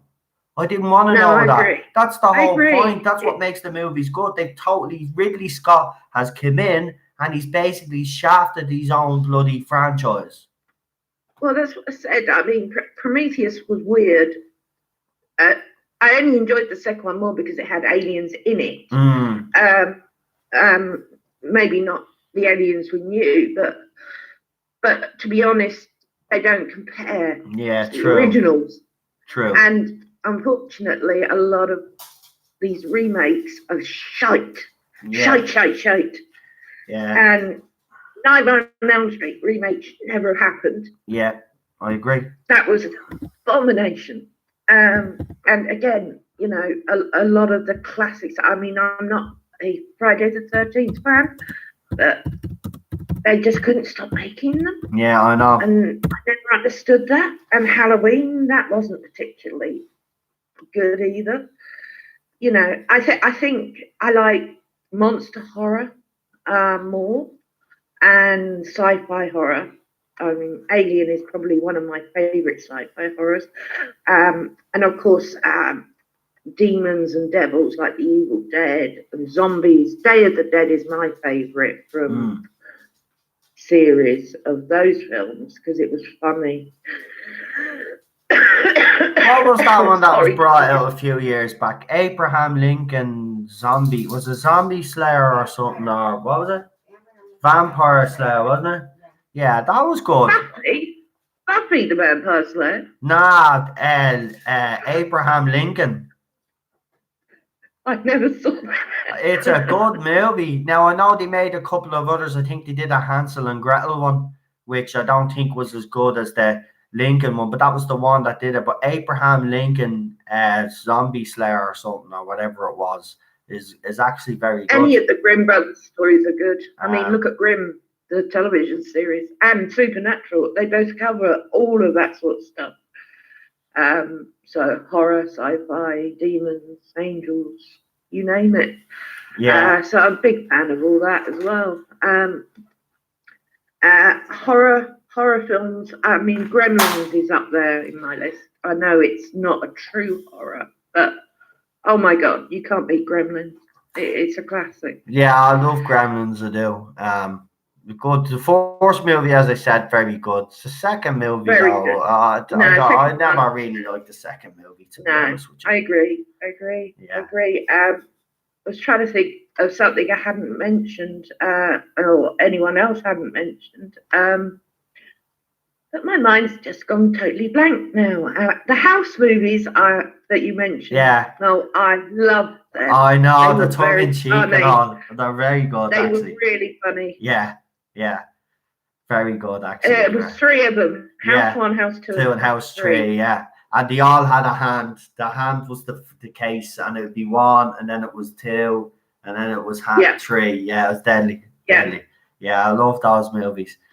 Yeah, they were really good. Yeah. And they were so low budget. I mean, a lot of the low budget. I know, practical effects. And you could see that they were dummies and everything. You could see that they were using plastic and rubber and everything. It was just but they're the type of movies I like, though. But yeah, I do as well, because I think the effort that's gone in to make them has been far more than anything a CGI movie. You know, I mean, that's not the Saturday keyboard. The Thing is the epitome of design and creativity, because there is no CGI and it still scares the crap out of everyone today. Yeah, again, it's like we were saying, you know, I think horror movies have kind of lost you know, the origins of horror movies. It's all about the practical effects. It's all about the atmosphere. It's all about picking the right soundtrack too. There's loads of different elements that have to be in place before you even write anything on paper. Yeah. I mean, they think now by using CGI, they're kind of cheating the audience in a way when you use CGI, because, you know, it's not. Yeah. I prefer the practical effects myself. So do I. And the only other one I'll mention, which I suppose is and isn't, it is horror, but not. It's human horror. Is Saw, that low budget film. Yeah. He made was incredible. The idea of it, and the fact that a human being could actually carry that out is frightening. Yeah, true. I mean, that first Saw movie does make me very uncomfortable. It still does to this day, where he hacks off his ankle. Yeah. You know what I mean? Like, if you're willing to do that, Jesus Christ. It's a human being and not a monster, isn't it? I know. It's the fact that it could happen. Whereas monsters aren't real, or maybe they are. We don't know. Yeah, true. Anyway, no, it's been great coming on. No problem, obviously Yvette. I Listen, can't you get well stretch my soon voice because too you do long. sound here. Lemon and honey. Actually, it's been brandy that's been helping. Oh, but then that's the next best thing. Just have a few more brandies. Bit of clove. Do you know what? Heat it up. Bit of cloves in it. Yeah, and then knock it back. You'd be fine. Oh, Right as rain. cinnamon sticks. Well, you could do that as well, and put a bit of clove in as well. The clove is good for your throat. Trust me. Trust me. Trust me. I don't like cloves. I know nobody does like cloves, but it helps. But it helps. Oh, Cheryl likes cloves. Sorry, Cheryl got actually highly offended there because I said Cheryl, no. you're weird. Nobody likes. You're a weird woman, Cheryl. That's right. Oh, funny. You're just not Right, Yvette, look at you go and get some rest and thanks for Up to coming on. everyone. Thanks for coming on. Great call. Thank you. Great stream, though. Thank I you. love horror. Thank you very much. I'm glad you're enjoying Take it. care. Good. You take care Bye. too. Good night. Night. Night. Oh, bless. Oh, poor Yvette. I don't like when anybody is sick. It's not nice. It's not nice at all. I see Garrett Morgan has joined. Welcome tonight. Welcome. I'll just see if there's any more people before I take the next call. Just see if there's any more people that have joined that I have missed. Is Daniel gone? Did Daniel say he was gone? Because everybody's saying good night to him. And did he actually say he was gone? All right. Because I was wondering, because I didn't see the message where he said he was gone. Because he said, again, I always enjoy your stream and cheers for having me on again. Oh, maybe. Everybody's saying good night to him. I don't think he even said good night. I don't know. I'm trying to. Oh, yes. Yeah, great call, Yvette. Listen, get better soon. Like, you know, fair play to you for coming on. But just goes to show you how much people love coming on and chatting on this, and I love it. Who else now have I got? We'll just see. I just want to ask one person for a minute.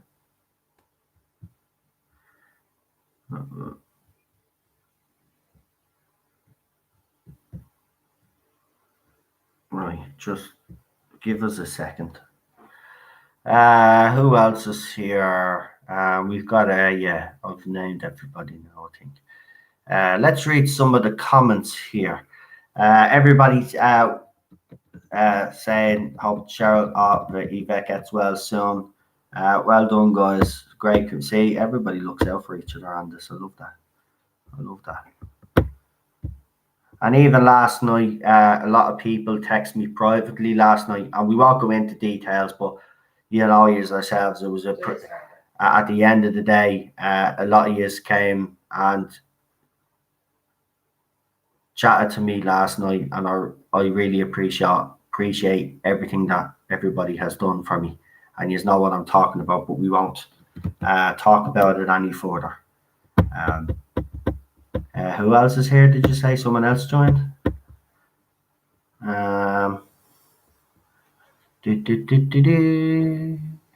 Yeah, get some brandy down you. That's it. Some brandy. That should probably come on in a while and go. Actually, do you know what nobody's actually mentioned? I'm actually surprised. The original Fly movie. What was it? The Return of the Fly, the old movie, wasn't it? And then you had obviously the Jeff Goldblum version of The Fly, which I love. And I did like the second one, The Fly 2. I actually did, have to say.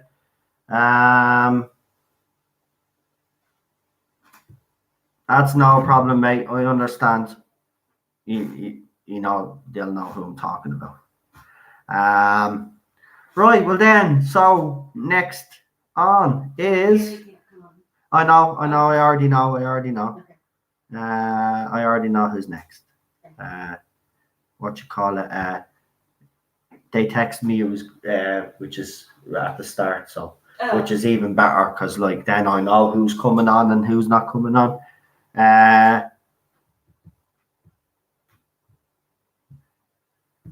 What am I even doing? Oh yeah. Yeah.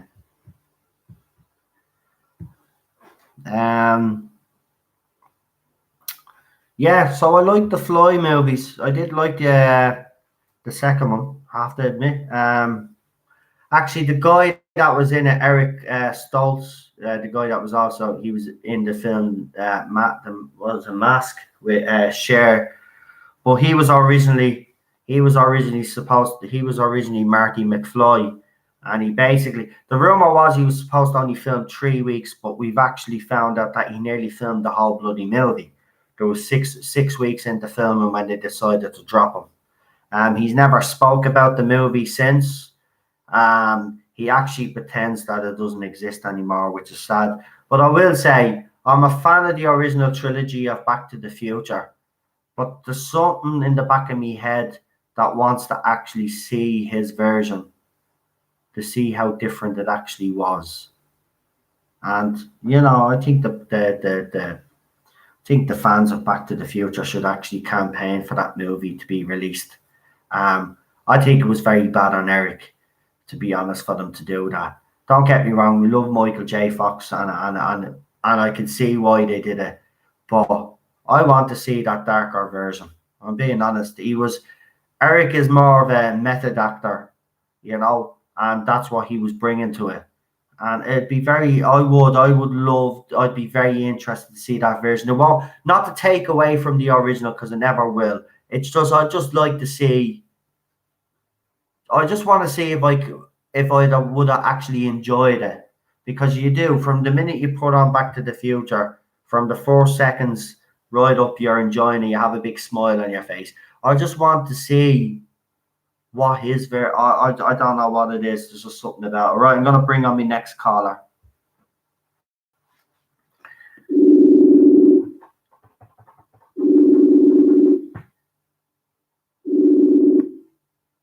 Hey, Noel.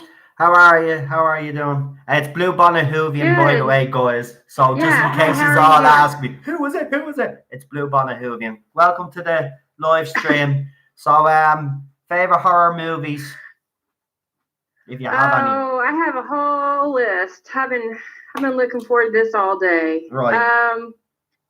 Yeah, the first one that I always remember, and I was about 5. Right. And I remember seeing this was actually on TV. It was a TV like miniseries. They had that in the 70s. And I remember seeing like just the promo of the show Salem's Lot. Mm-hmm.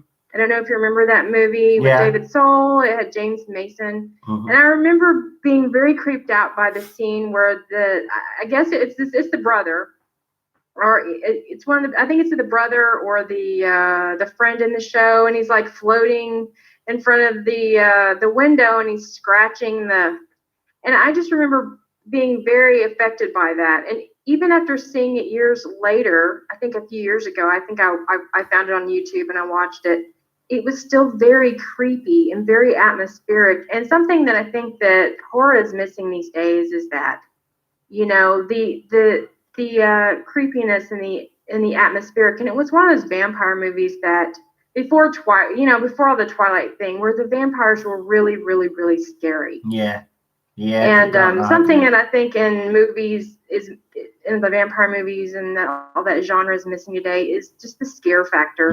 Just that it's not romantic. This is a real threat. And that's what I just absolutely love, that miniseries. And it was a TV show, but even today, when I went back and watched it, it still was good. It still stood up, still very engaging. The acting was so good. I tend to like movies like that are very atmospheric, and you don't always see the monster right off.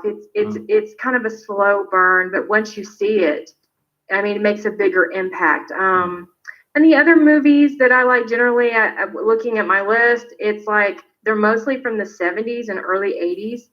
And they all kind of have a very similar theme, like a movie called Suspiria. I don't know if you've heard of that movie. No.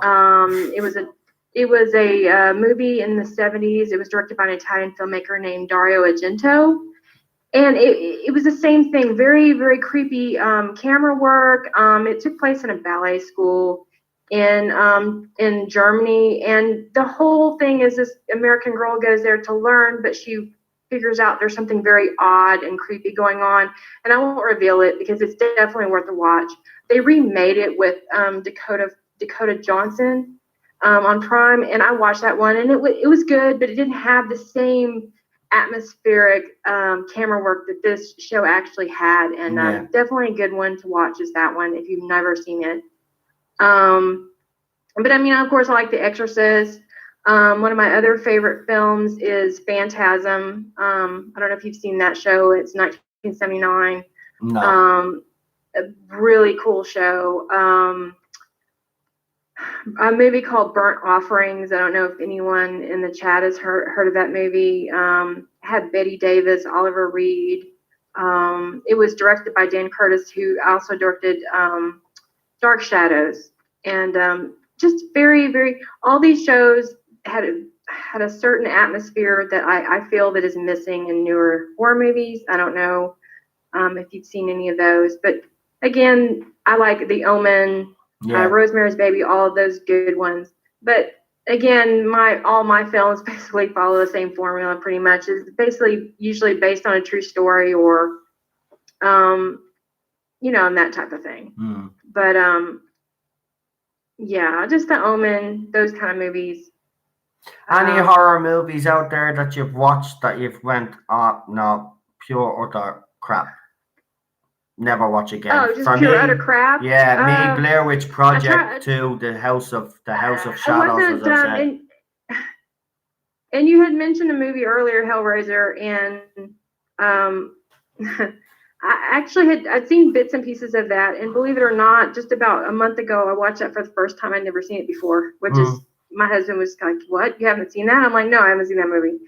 And it was good, but it didn't deserve the hype that it was built up all these years in my mind. Oh, this is a classic show, and you should really watch it. And I'm watching it going, it's okay. I mean, honestly, to me, maybe I'm desensitized, but to me, it didn't come across very gory. Maybe for the time it was, but I mean, the only take in that show, or the only highlight of that show, was the woman that played Julia, who also was in Doctor Who, I believe. Yeah, that was the only highlight for that show for me. Other than that, I thought it was overrated. I try to stay away from shows that slasher movies like Friday the 13th, any of that stuff. Anything new, like anything new where they're talking about, the house is haunted, the mom and the sibling or whatever comes in, and it's always like, by the end, they figure out it's something like, the ghosts are trying to tell them that somebody killed them and they have to solve it. I hate those movies. To me, it's so cliche and it's been overdone. Actually, and those shows generally I stay away from. Yeah, I actually haven't seen anybody mention these two movies actually in the comments tonight, or maybe I've missed it. But Interview with a Vampire and A Vampire in Brooklyn, the Eddie Murphy one. They're too good. I like those movies.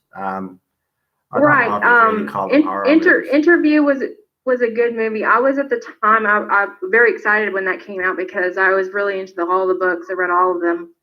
And, I did think, I was kind of scoffed at Tom Cruise being cast at first. I was like, Tom Cruise as the Vampire Lestat? Really?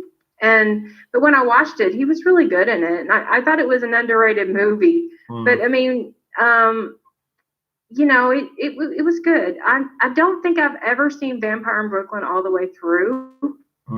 I've heard it's a good film, but I don't think I've really sat through it.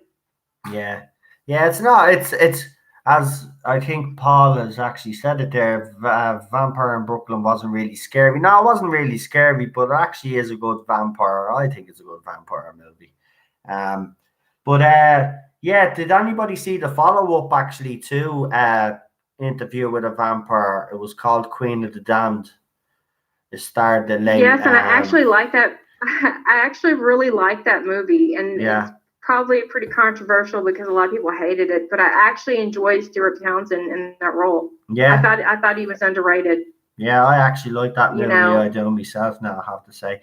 Bram Stoker's Dracula was good. Yeah, it was. Well, it was. yeah, yeah, I thought so. I mean, when I first saw it, I was disappointed. I don't know what I was expecting, but I had high, because I've read the book, so I was kind of expecting more or something like that. And then once I just got past that, like, look, it's not going to be exactly like the book. Get over it. Just enjoy it for what it is.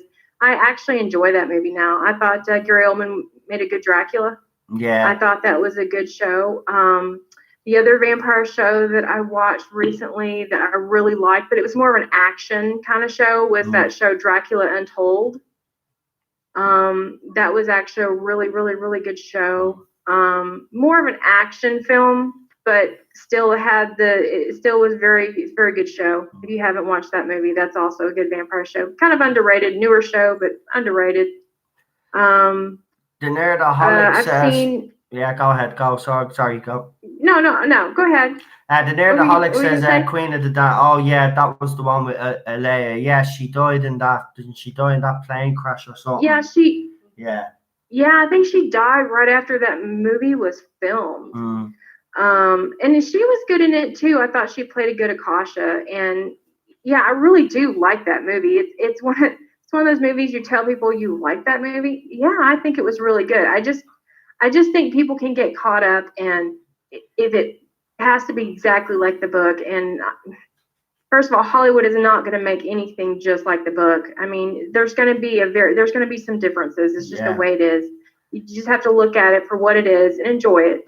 Gareth Morgan actually makes a great doing that. point. He says, I have Queen of the Damned. I loved it better than they did it in the book. So he's basically saying he likes the movie better, I think, than the book. So, I mean... Right, and it's the same way for that movie, another vampire show called The Hunger, by Ridley Strieber wrote that book. And I like the movie. I actually like David Bowie is in it. And I actually really like the movie way more than the book. So yes, and in that case, because sometimes you just do. But I mean, generally speaking, the book is generally better. But it can work the other way as well. But yeah, The Hunger is an also really good vampire movie, and David Bowie is excellent in that movie. Which I think he's under. I think people talk about Labyrinth, but I think he was better in The Hunger. I like Labyrinth. Blade says Nerdaholics. Love Blade. The club scene is legendary. I agree. I like the Blade. I like Blade 1 and 2.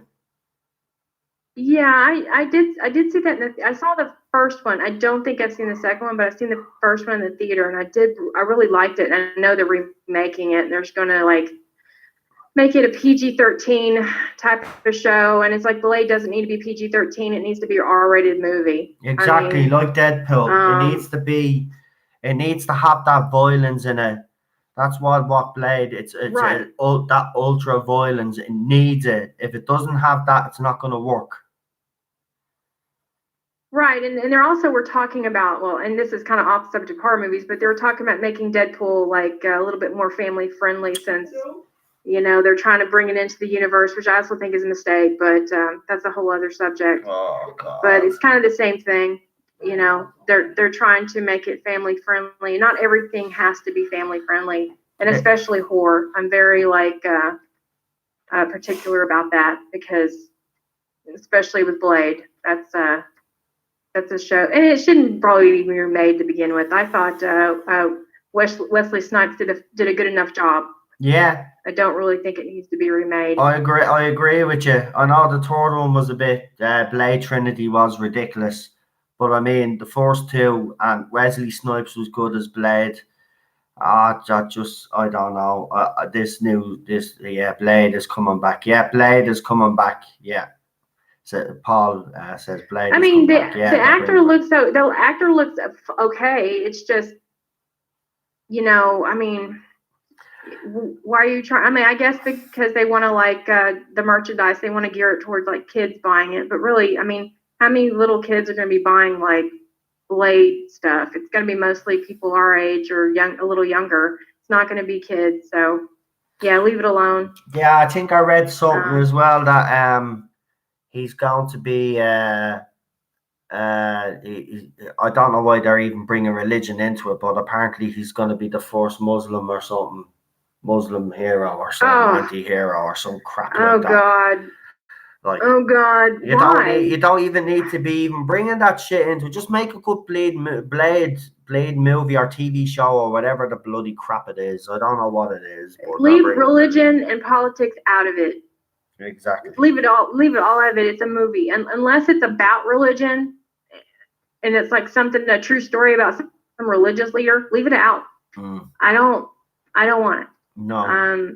Yeah, and you know, as far as remakes go with horror, they should just stop doing it, because I mean, everyone that I've seen, right. which I try to avoid that. In fact, I'm Paul says the actor is Muslim, but he leaves that out of his work. All right. But I mean, they probably rope it in because they have to be, you know, they want to be inclusive and stuff. So, I mean, maybe that's what I read. But yeah, still, you know what I mean? Do we need to even know what his religious beliefs are? See, he used to be an actor, but now it's like, oh, here's a Christian actor, or here's a Muslim actor. We don't give a shit what your religion is. Just fucking make a movie. Right. I don't care. Right. I'm here, you know, and what's, I've heard somebody say, dance, monkey, dance. You're here to entertain. You're not here to like speak your politics in a movie and your religion. Exactly. I mean, I know that sounds kind of harsh, but I mean, it's true. No, you know, right. And they need to quit making these movies anyway. Just leave it alone. There you go. Paul says he's never even talks about being Muslim. That's great, but they might like want that Disney, you know what they're like, bunch of twats. They probably want to highlight that. Oh, let's highlight that. Right, because they want to tick a box and they want a virtue signal. Exactly. Just like, you know, the show that must not be named right now. Yeah. You know, yeah, just like that. It's just, don't even get me started on that. It just makes my ass hurt. Just thinking. Yeah, like. Okay. It really makes my blood pressure go up just thinking that just he has to be a Muslim. He's a Muslim vampire. What sense does that make? Yeah. True. Well, she said awesome. Says Paul.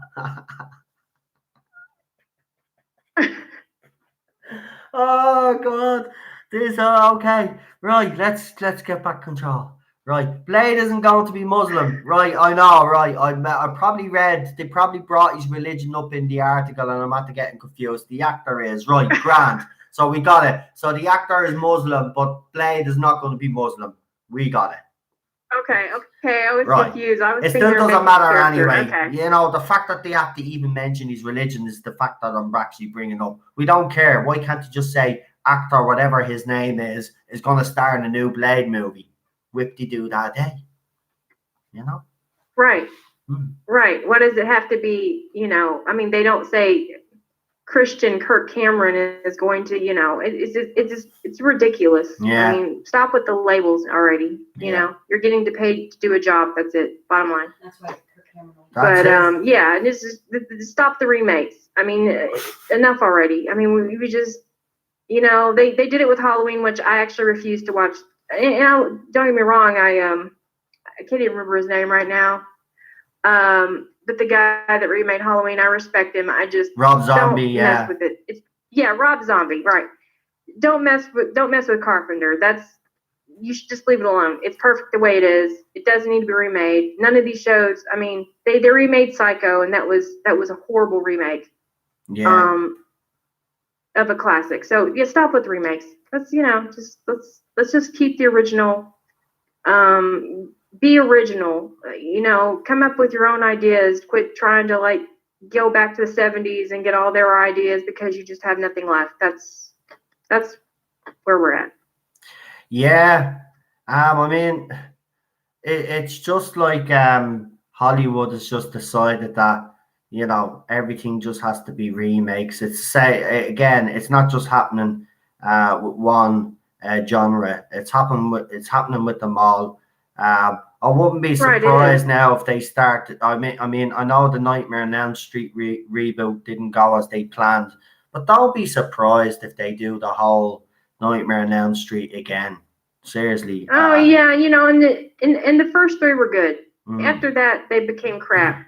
And then why even remake it? I mean, the original should stand. I mean, if I guess maybe because they have better special effects now, but as we all know, special effects don't necessarily make a good show.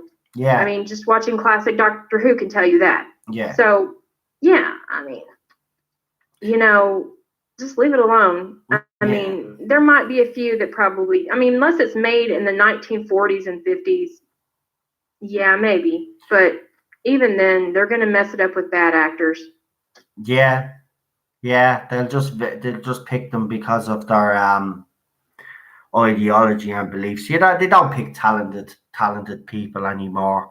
It's all this virtual signal crap, and they just pick their actresses and actors based they on have that to look now. like male models, and we don't have anybody with character at all anymore. That's not a popular thing. You have any wrinkles in your face, you can't be in this movie. I mean, it's just gotten ridiculous. Yeah, it is. It's just the state that Hollywood is in. I mean, where is it all going to end? All this remake business. Wait, is it? Do you know what? Horror hasn't kind of suffered that much. I don't think there has been too many remakes, it actually hasn't been too bad as far as the woke crowd getting to it too bad. Thankfully, but again, we thought sci-fi was safe, and as we know, that's it's not safe. So yeah, I know they're going after the second It movie. All right, the shill media, they're not happy with that apparently. And I'm sure it's something that they've imagined in their little weak little minds, that it's probably nothing. I mean, I don't know all the details. Well, apparently there's a scene in it that was that wasn't put in the original one. There's a scene where there's a gay man or something getting beaten up, right? So they're giving it about that, but they don't give it about the fact that in the first one a child's arm gets ripped off, right? So, like, right? Again, no it has to be there. where's this Right. balance? Do you know what I mean? They don't have a balance. Like, if you're going to criticize that, then why didn't you criticize about the kids? It's the usual kind of crap out of these people. Do you know what I mean? They're trying to ruin something that's actually good, because I actually like the new trilogy. I like the new movies. I haven't seen the second one yet, but I do like the first new It movie. Right, I liked it too. I thought it was a good show. Yeah, they're more concerned. They twist this thing in their mind, and it's like they twist it that they actually start believing what they're saying, and it just baffles my mind. Yeah. This would have never happened in the 80s. This wouldn't be issues. We would have all laughed at these people. Yeah. Paul made a good point there. Wake me up when the Fast and the Furious 25 comes out. LOL. Those need to be just like scrapped forever. Yeah, I agree. All right, no, I hear the little beeper, and no problem. Go and let somebody else. Listen, thanks for coming on. Great call. Okay. Some actually said that there's some interesting movies there. If you want to actually, the movies that you suggested, if you actually want to put them up on the live chat there so people can actually go and look for them, that'd be great. But you want to just give them a quick name? What was the name of that Italian movie again? It's called Suspiria. Right. That reminds me of and the other one is called Actually, it's called Inferno. Right. And it's the second part. Right. So yeah, and they're both really excellent movies. Okay. So definitely worth watch. No problem. Thanks for that. Thanks for calling in. Really enjoyed it. You enjoy the rest of your night. All right. Good call. All right. Good night. Later, Noel. Later. Bye. Bye.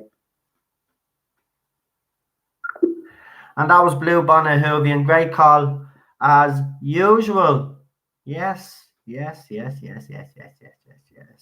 So, as I said, a couple of movies there that have been suggested. So, You heard the name of them there. We'll make sure that they're put up on the live chat. I see that there's 18 people watching. If you like the call so far, you're liking the live stream so far, please give the video a like. Please hit the notification bell. Obviously, if you haven't subscribed to the channel, please do so. I really appreciate it. Okay, let me see who is who have we got?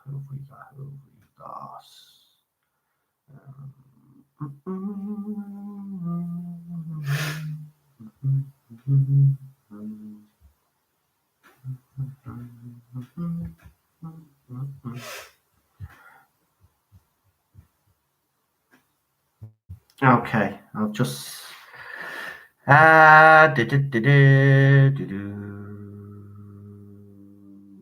right. Thanks. I can't believe I said that makes my ass hurt. Yeah, I know. I think everybody was laughing at that comment. Yeah, that was funny. You know, I thought I was the only one that had a bit of a potty mouth. But now we know. Blue Bonnet Hoovian has a bit of a potty mouth. Okay, we're going to take our last caller of the night. Yes. And here we go.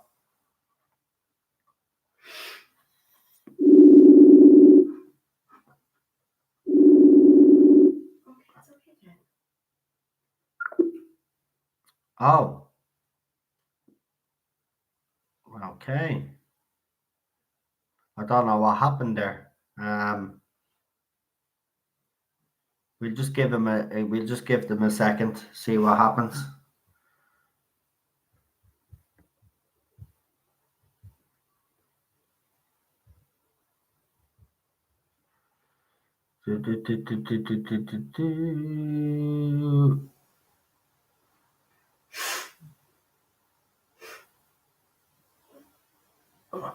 You say something because the awkward silence.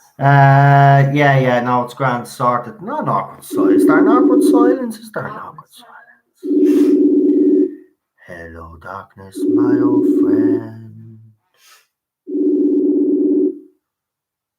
I've come to talk with you again. Hello? Can you hear me? I can hear you fine now, yeah. How are you, Paul? Hey, I'm good. Are you typing in the background there? No, sorry, I was doing something with another device. So when you called, it jumped to that device. All right. No, you're grand. So we were kind of having a chat last night anyway after the stream, wasn't it? Yeah, it was live last night. See, I'm starting to forget things now. Maybe I am middle-aged. Maybe I am. Well, fair point. I'm forgetting shit. But we were having a talk. We were having a bit of a chat last night, and obviously we were talking. Daniel was talking about obviously the Doctor Who, the horror episodes that would be, that had the horror elements in it. But before we get into all that, is there any movies you'd like to talk about or TV shows? As far as what horror stuff? Yeah. We pretty much covered it, though there was a show. I don't know if you ever saw it. Dark Shadows was a late '60s, early '70s show. That was on TV for a while. I liked it. It was good. It was remade into a Johnny Depp movie that was kind of bad, but the TV show was good. Yeah, Cheryl just actually shouted that in my ear that they made a movie about it. I actually haven't seen the show or the movie. What was the premise of it? Yeah, so the guy was all right. Well, the guy he was turned into a vampire by a witch who he spermed, and then she turned him into a vampire, and then he comes back, but that was the Johnny Depp movie. The television series, I don't recall the origin story behind the premises, but I saw it when I was younger, and it was always good. I know he was a vampire, and he was always running around doing his vampire thing. Sounds a bit crazy, but I liked it a whole lot better than the Johnny Depp movie. Yeah, actually sounds good. Yeah, I'll probably have. I like looking for TV shows like that I haven't seen, because you kind of look back and you say, wow, the quality of writing was really really superb. Like you look at it now and it just seems, as we've said earlier on this stream, it just seems to be like going for the cheap scares and the cheap tricks, and there's no thought process put behind these movies or TV shows anymore, especially when it comes to the horror genre. It just seems that they've just decided that to go for the cheap. And it's always, I've noticed as well with modern horrors, why is it always scantily clad like teenagers in bikinis and blocks of muscles and all nice looking people, as Blue Bonnet Hoovian said. Like, what happened to gritty movies, like gritty horror movies? Like, don't get me wrong, I know you want the lads to kind of look at the girls and you want the girls to look at the lads, but Jesus Christ, I want to just see people's head being severed. Is that too much to ask? I don't think Jesus is It's not about horror anymore. It's all about slasher and blood and guts and gore and lazy writing covered up by cheap CGI. Yeah. That's Yeah. So when you saw movies like, say, Frankenstein and Dracula, those were good movies. They had to use practical effects because none CGI did not exist back then. Okay, so they set the mood, and they set the tone through lighting and music and good acting and good directing, and the creativity in Hollywood is completely gone. It's like you barely see any creativity anywhere. Yeah. And you know what? Honestly, like, we're talking about horror. I pretty much, gave you a list of what I like. Yeah. Honestly, I'm not a huge fan of horror movies, but there are some that I do like. But it's really not a lot. Like, I really like the Saw movies. I Yeah. love the Saw movies. I love the Hellraiser. I know you don't like it, but I liked Hellraiser a lot. Can I Phantasm. ask you actually before you continue on, because I couldn't get into them. Could you tell me what you liked about the Hellraiser movies? Because I'm very fascinated to hear someone that actually likes them, because I could never get into them. So maybe you could shed some light on why you liked them and what drew you to the movies, the franchise. Okay, see, because the lead character, he's in a foreign country, and he wanders into a shop, and he finds this box, and he wants to know what the hell is in this damn box. So the person tells him it's a world. The entire world is in the box. It's a world. It's a world of pleasures, more pleasure than you could ever imagine. But be warned, it comes with a very huge price. And what's the price? Your soul. I said, what? So he opens a box, and every delight he can possibly imagine, and let your imagination run wild, but at the cost of he loses his soul. So now he becomes like the lead demon in charge. So now this box passes hands around the world, and through time, through the decades, everyone comes across the box, and they're always given a choice. You can have every pleasure in the world if you open this box, but if you open this box, you're also going to have to pay a huge price.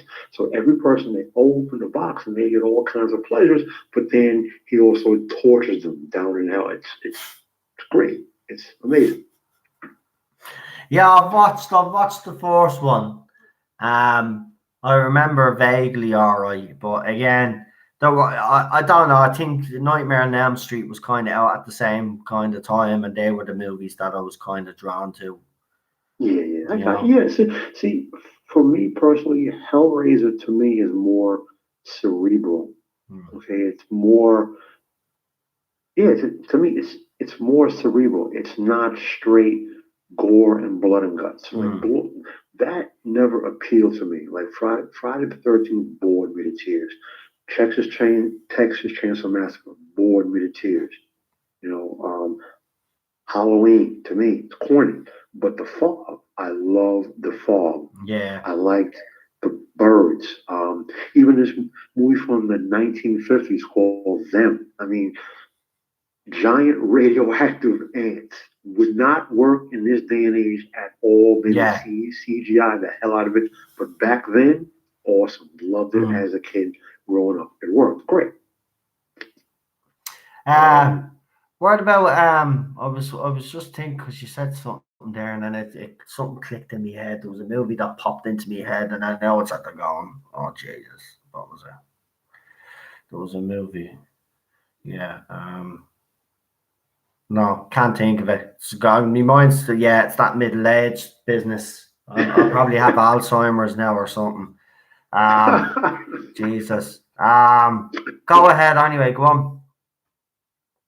Yeah, so I really like the Saw movies. Like I said, I liked Saw movies. I like Hellraiser, Event Horizon.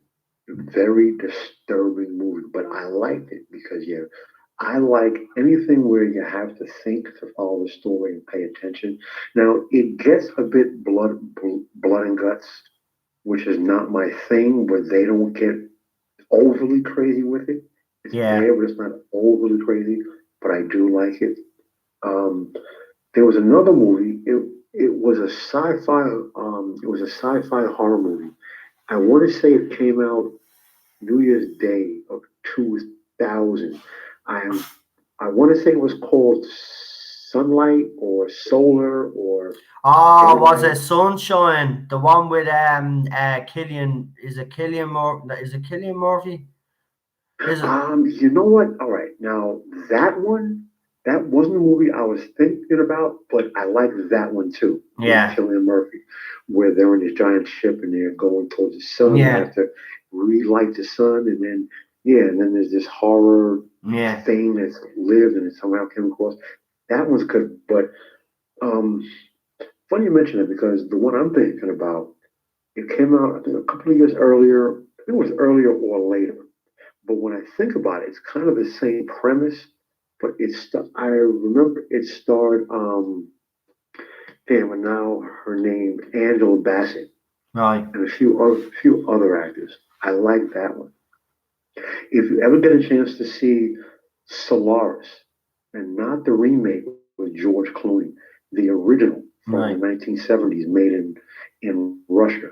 You may not like it because it has subtitles, but it's very No, I do like movie with subtitles. The only problem is that like I hate having to read, but I do like. Don't get me wrong, I do love movies with subtitles. But I have watched the remake version of that movie. I haven't actually seen the original, I have to admit, but I have seen the George Clooney one. And to be honest with you, I don't actually even know what the movie is about because I don't know what the hell it was. All I know was his wife was dead or something. That's like most of and every time he came back or something, there was a new wife or something. I don't know, some clown business going on or some shit. I don't know. Kinda, sorta, yes. I don't necessarily want to give it away. Yeah, don't, because I will watch the original. I'll give it a go. Yeah. I would say try the original. It's very good. Yeah, I will. No, I have to because I still don't know what was going on in that bleeding movie. Seriously, still. Like and I don't like, and George Clooney, he's all right. Like he tried to do. I think there was a time where he tried to do these kind of out there movies. You know, sometimes it works and sometimes it doesn't. There's always actors and actresses. They'll always do a movie that's out of their comfort zone. You know, and then you're looking at it. Actually, that reminds me. That's what I was going to ask you. Jim Carrey actually did a movie called what was it? Number 23. That was a kind of a bit of a horror-y type movie. Have you ever seen that one? I have not. I think it's 20. Is it called 23 or number 23? Number one, first and foremost, as an actor, I've never taken him seriously. No. Number two, to me, he's good at comedy, and for me personally, nothing else. I can't take anything else that he does seriously. Just my opinion. Then the concept that this guy is finding prophecies about the end of days and the number 23. I'm like, whoa, stop.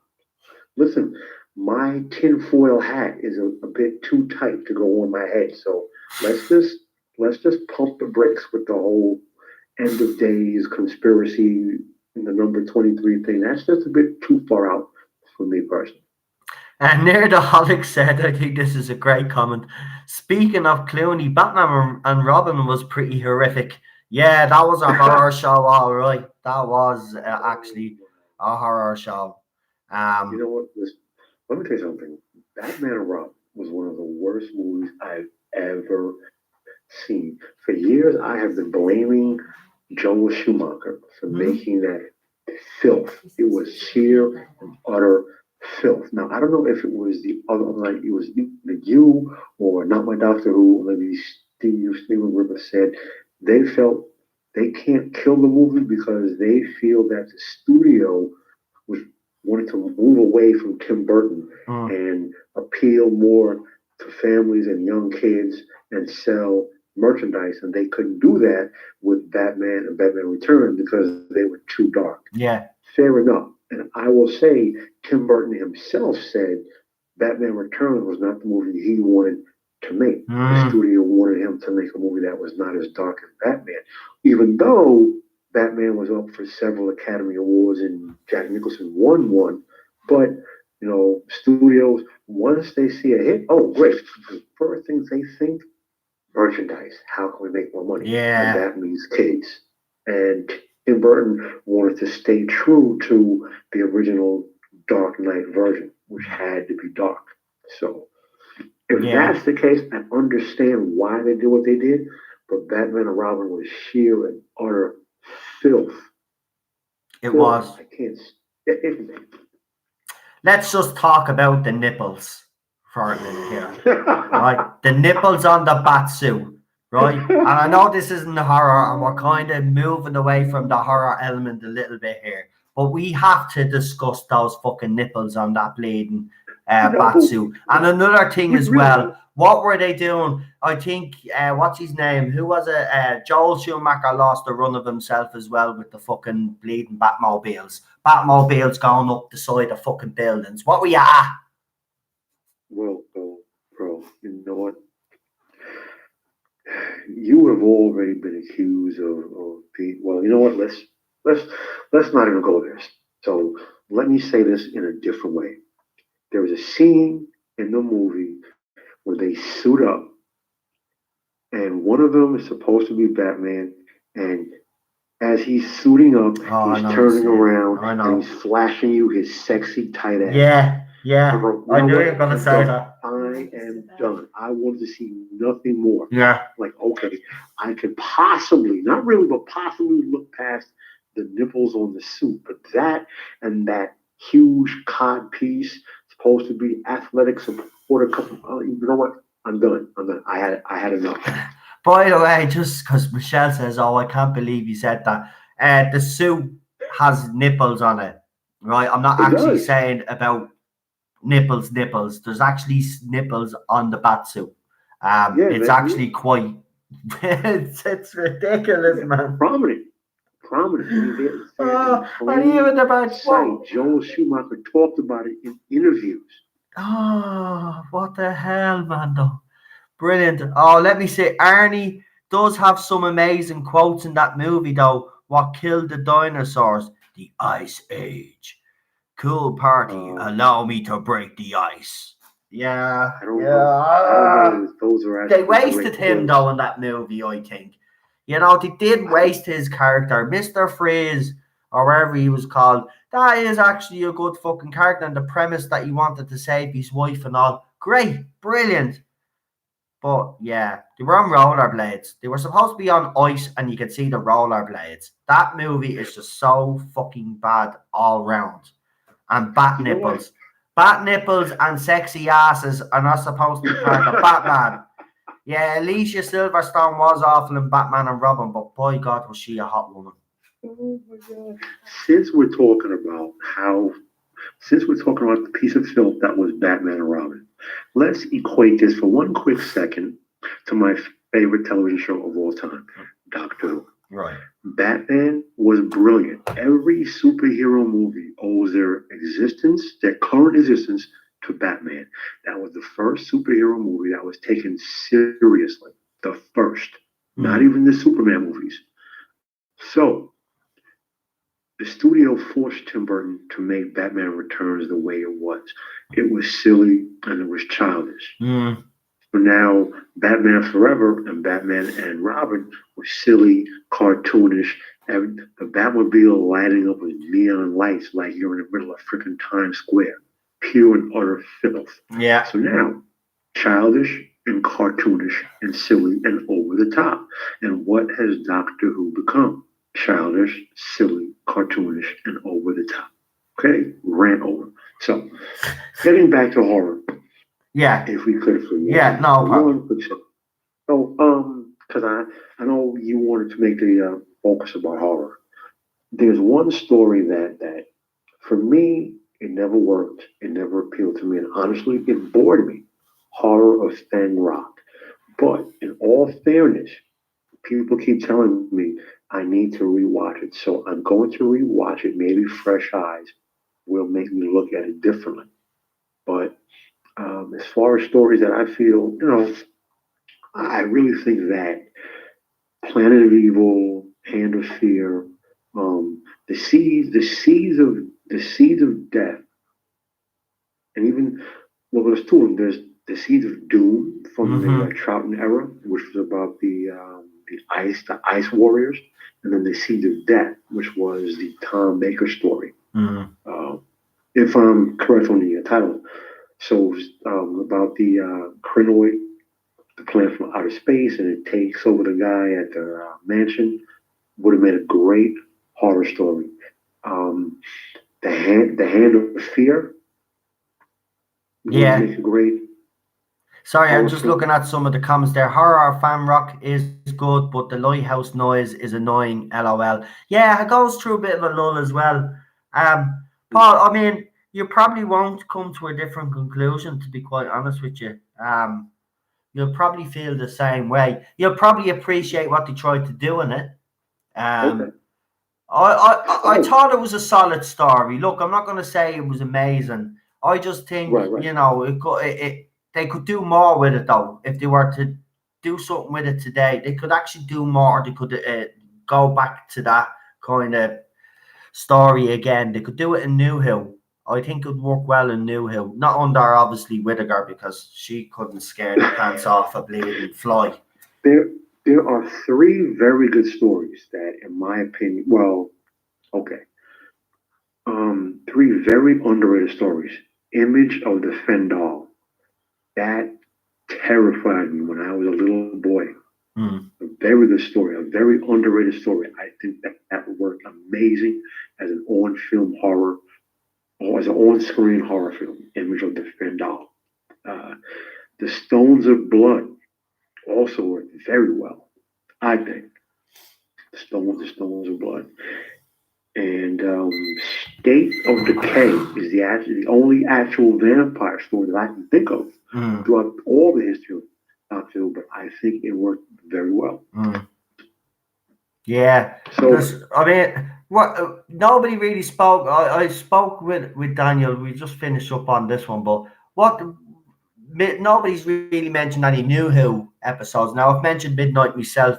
Is there any other ones out there ones out there that really stand out, kind of horror themed ones that you actually really like? Any of the New Who ones? Midnight was good. Yeah, Satan's Pit was good. Time and the silence in the library. Yeah, actually no, but yeah, I think someone did bring that one up. Yeah, that I agree with you on that one. That one actually could The empty child and the doctor dances. definitely. Are you my mummy? Yeah, Every definitely, episode. definitely. Of course, I'm very partial to Flesh and Stone and Yeah. Time of the Angels. Yeah, I actually that's the double bill. That's the one with Matt Smith, isn't it? The time, yeah, Correct. that's the one where, believe it or not, that was the 4 scenes that he filmed were Jordan Doe's episodes, and you think he's really? in, yeah, believe it or not, that the Time Angel, that one, yeah, and Flesh and Stone was that was the first bit of filming that Matt Smith Correct. had ever done, Wow. and he was in that, and you would think by watching him in that he was in that role for years. That just goes to show the caliber of that guy. We were very lucky. We've been very lucky with the actors that have played the Doctor. I don't think we've had a bad one up until now. I would agree. And you know what? At the time, I was a preteen, teenager. When no, I was in my teens, early teens when Colin Baker came on board. I didn't like him at first. Mm. I didn't like his portrayal. I liked nothing about him. I didn't like his stories. As I've gotten older, I've gained an appreciation for him as an actor and for some of his stories. And he came out and said Jonathan Nathan Turner is the reason his character was a complete knob. Yeah. That was not his choice. That costume was JNT. Him playing the Doctor as a knob, that was JNT. But for New Who, yeah. So we went through that. I know you don't like them, but for me personally, Asylum of the Daleks I liked, and The Witch's Apprentice I liked. I liked them. I think if you could somehow combine those into one story, that could make a somewhat decent horror film. Yeah. I actually don't mind The Witch is Familiar. It's the other one that I have a bit of a problem with. Colin Baker was shafted like Capaldi was. Actually, just talking about Capaldi, and I know we're kind of going off topic again, but I've seen Right. something apparently, and I have it up on my Twitter account. But there's the script for his last story, Peter Capaldi's. He actually has written on Biro, "I let you go." He actually has the line that he's going to say during his regeneration written on marker on his script, and he has a signed Wow. Peter Capaldi. So, yeah, still pisses me off that he's gone. Yeah, it's Yeah. since we're talking Peter Capaldi Mm-hmm. and we're talking stories from New Who, excuse me, that would work good horror films. A story that I think could have been adapted into a good horror film is Flatline. Yeah, I agree. I actually like that one. That's the one with the art and all coming off the wall, isn't it? Correct. Yeah, that was a great concept of yeah, that was a great concept. I actually liked that episode as well. Well, I liked it until Clara started talking and start like pretending to be the fucking doctor in the episode. But besides that, it was a great episode. Yes. Yeah. And we like what's his face in it. What's the fella that she talks to now? What's Riggs? Not Riggsy. Is that his name? No. What's his name? The little young fella. Rigsby. What's his name? The little young fella. The young fella. The guy. The dude that's on community service because he was spray painting the kid. I don't know. What was his name? Come on, people. What was his name? What was the guy's name? What was his name? Do you remember in Face of the Raven he was in it? Rigsy. I knew it was something like that. Riggsy. Yeah, Rigsy. Yeah, we got introduced to Rigsy in that episode. Yeah, I liked Rigsy. I liked his character. I was glad he came along because he was at fault for Clara dying. Well, she didn't really die because Moffat doesn't know how to kill anybody off. Yes. You know what? Another one I kind of liked. All right, if you remember, I think it was called. I want to say it was called The Caretaker, Yeah. where Peter Capaldi has to fight this crazy teleporting time traveling alien warrior robot, and Danny Pink finds out about the Doctor. Now, the whole Danny Pink thing, I'm kind of ambivalent about Danny Pink. I don't hate him. I don't hate him the way that a lot of people do. To me, I'm like, oh, okay, whatever. He's just there. Maybe it's because for me, Clara as a character, to me, was also ambivalent. Like I never really, she never really worked for me as a character. But you know, she's smoking hot, so I like to look at her all day. But I think that story, you know, could that could work as, you know, pretty decent horror, you know, story, horror film. I agree. Listen, Paul, we've run out of time there.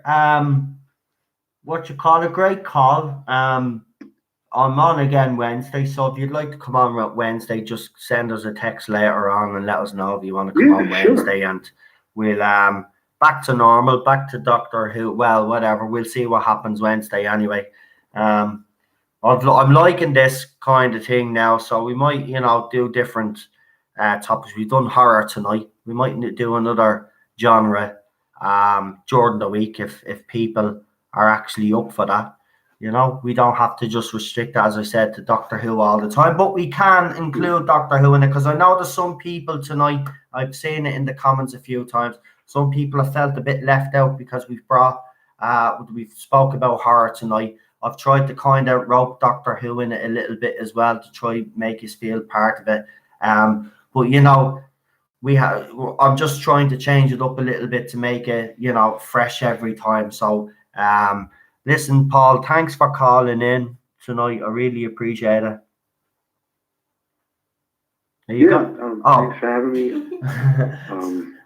Noel, good night. Cheryl, I hope you're feeling better, and you know, take good care of Teddy. Yep, he's passed out on me right Yeah, now. Ted is actually asleep tonight, believe it or not, folks. Yeah, it's all these lights off. He's not used to it. Right, Paul, thanks very much, mate, for calling in. I'll talk to you on Wednesday, buddy. All right, definitely. Take care. Take care. You know which stuff new that I thought was scary that didn't get brought up, and I can't remember the name of it? What was the it? one where with Capaldi and Bill, where she was moving into that house with all those people. Oh, lady. That was called what was that episode called? That Cheryl said the Doctor Who episode, the one with where Bill Potts is moving into the mansion. The one with Davis is that his name? What's it? Knock Knock. Yeah. That's actually a good episode. That's actually a very good story. I like that. They wasted him though. You get an iconic actor like, you know, the guy that's played Poirot, and you get him in, and you know, I feel he was underused, a bit like Olivia Colman back in the day. But listen, I hope you have all enjoyed the horror team. I certainly have. I hope can you all still see me, by the way? That's unfortunate. What? Me face is unfortunate? No, it's just a little bright off. Oh, Cheryl just said me face is unfortunate, and she married me. Do you know what I mean? What kind of, you know, I'm disappointed. Seriously. Well, I suppose I am middle-aged and and I'm forgetting things, so I must have Alzheimer's or something. Scary middle-aged. Yeah. I've had a good, you know what, it's been a good old stream tonight, I have to say. It's always great to change it up, I think, you know. Keep it fresh. I have some. Searching for music for your next video? No, I'm not searching for music for my next video. Use plunks. I've already actually searched the music. New music added daily. Wow, that was scary. It was. I'm going to get a bit of atmosphere back in here again. Right, here we go. Let me see. We're back to the scaries. Right. So we're back to the scary zone. So I hope you have all enjoyed the live stream tonight. Thank you to all the callers tonight. I'm joking, Michelle. Michelle's asked me if I have CR. I'm joking. It's a joke. It's a joke. It's a joke. Just in case everybody thinks I do, I'm joking. Anyway, yeah. Hope you have all enjoyed the live stream tonight. I want to thank all the callers that have called in. Thank you to all the moderators. Again, I don't know if you've had anything to do tonight, but when you do, you are always on top of it.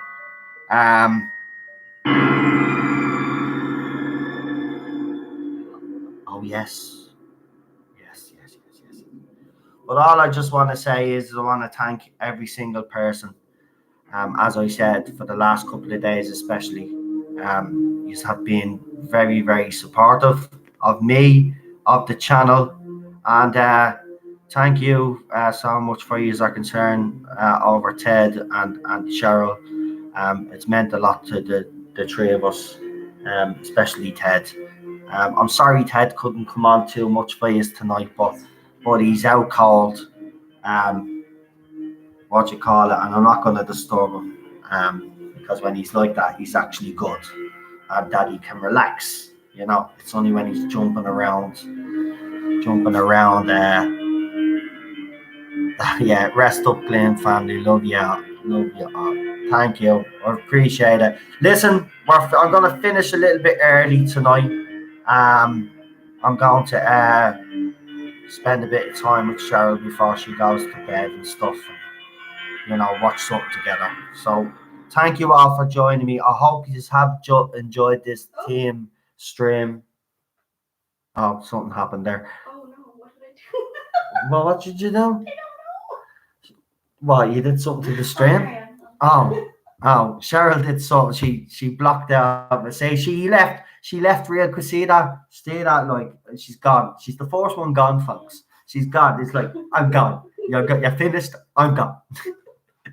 No, but listen, seriously, I know I keep saying it, but I want to thank every single one of you, everyone that has sent me messages of support, everyone that has, had me back, everybody that's contributed tonight, me moderators, everybody that watches and supports this channel. I love you all. Talk to you all on Wednesday. Enjoy the rest of your evening, wherever you are in the world. Good night. God bless. See you all soon. And that's a wrap.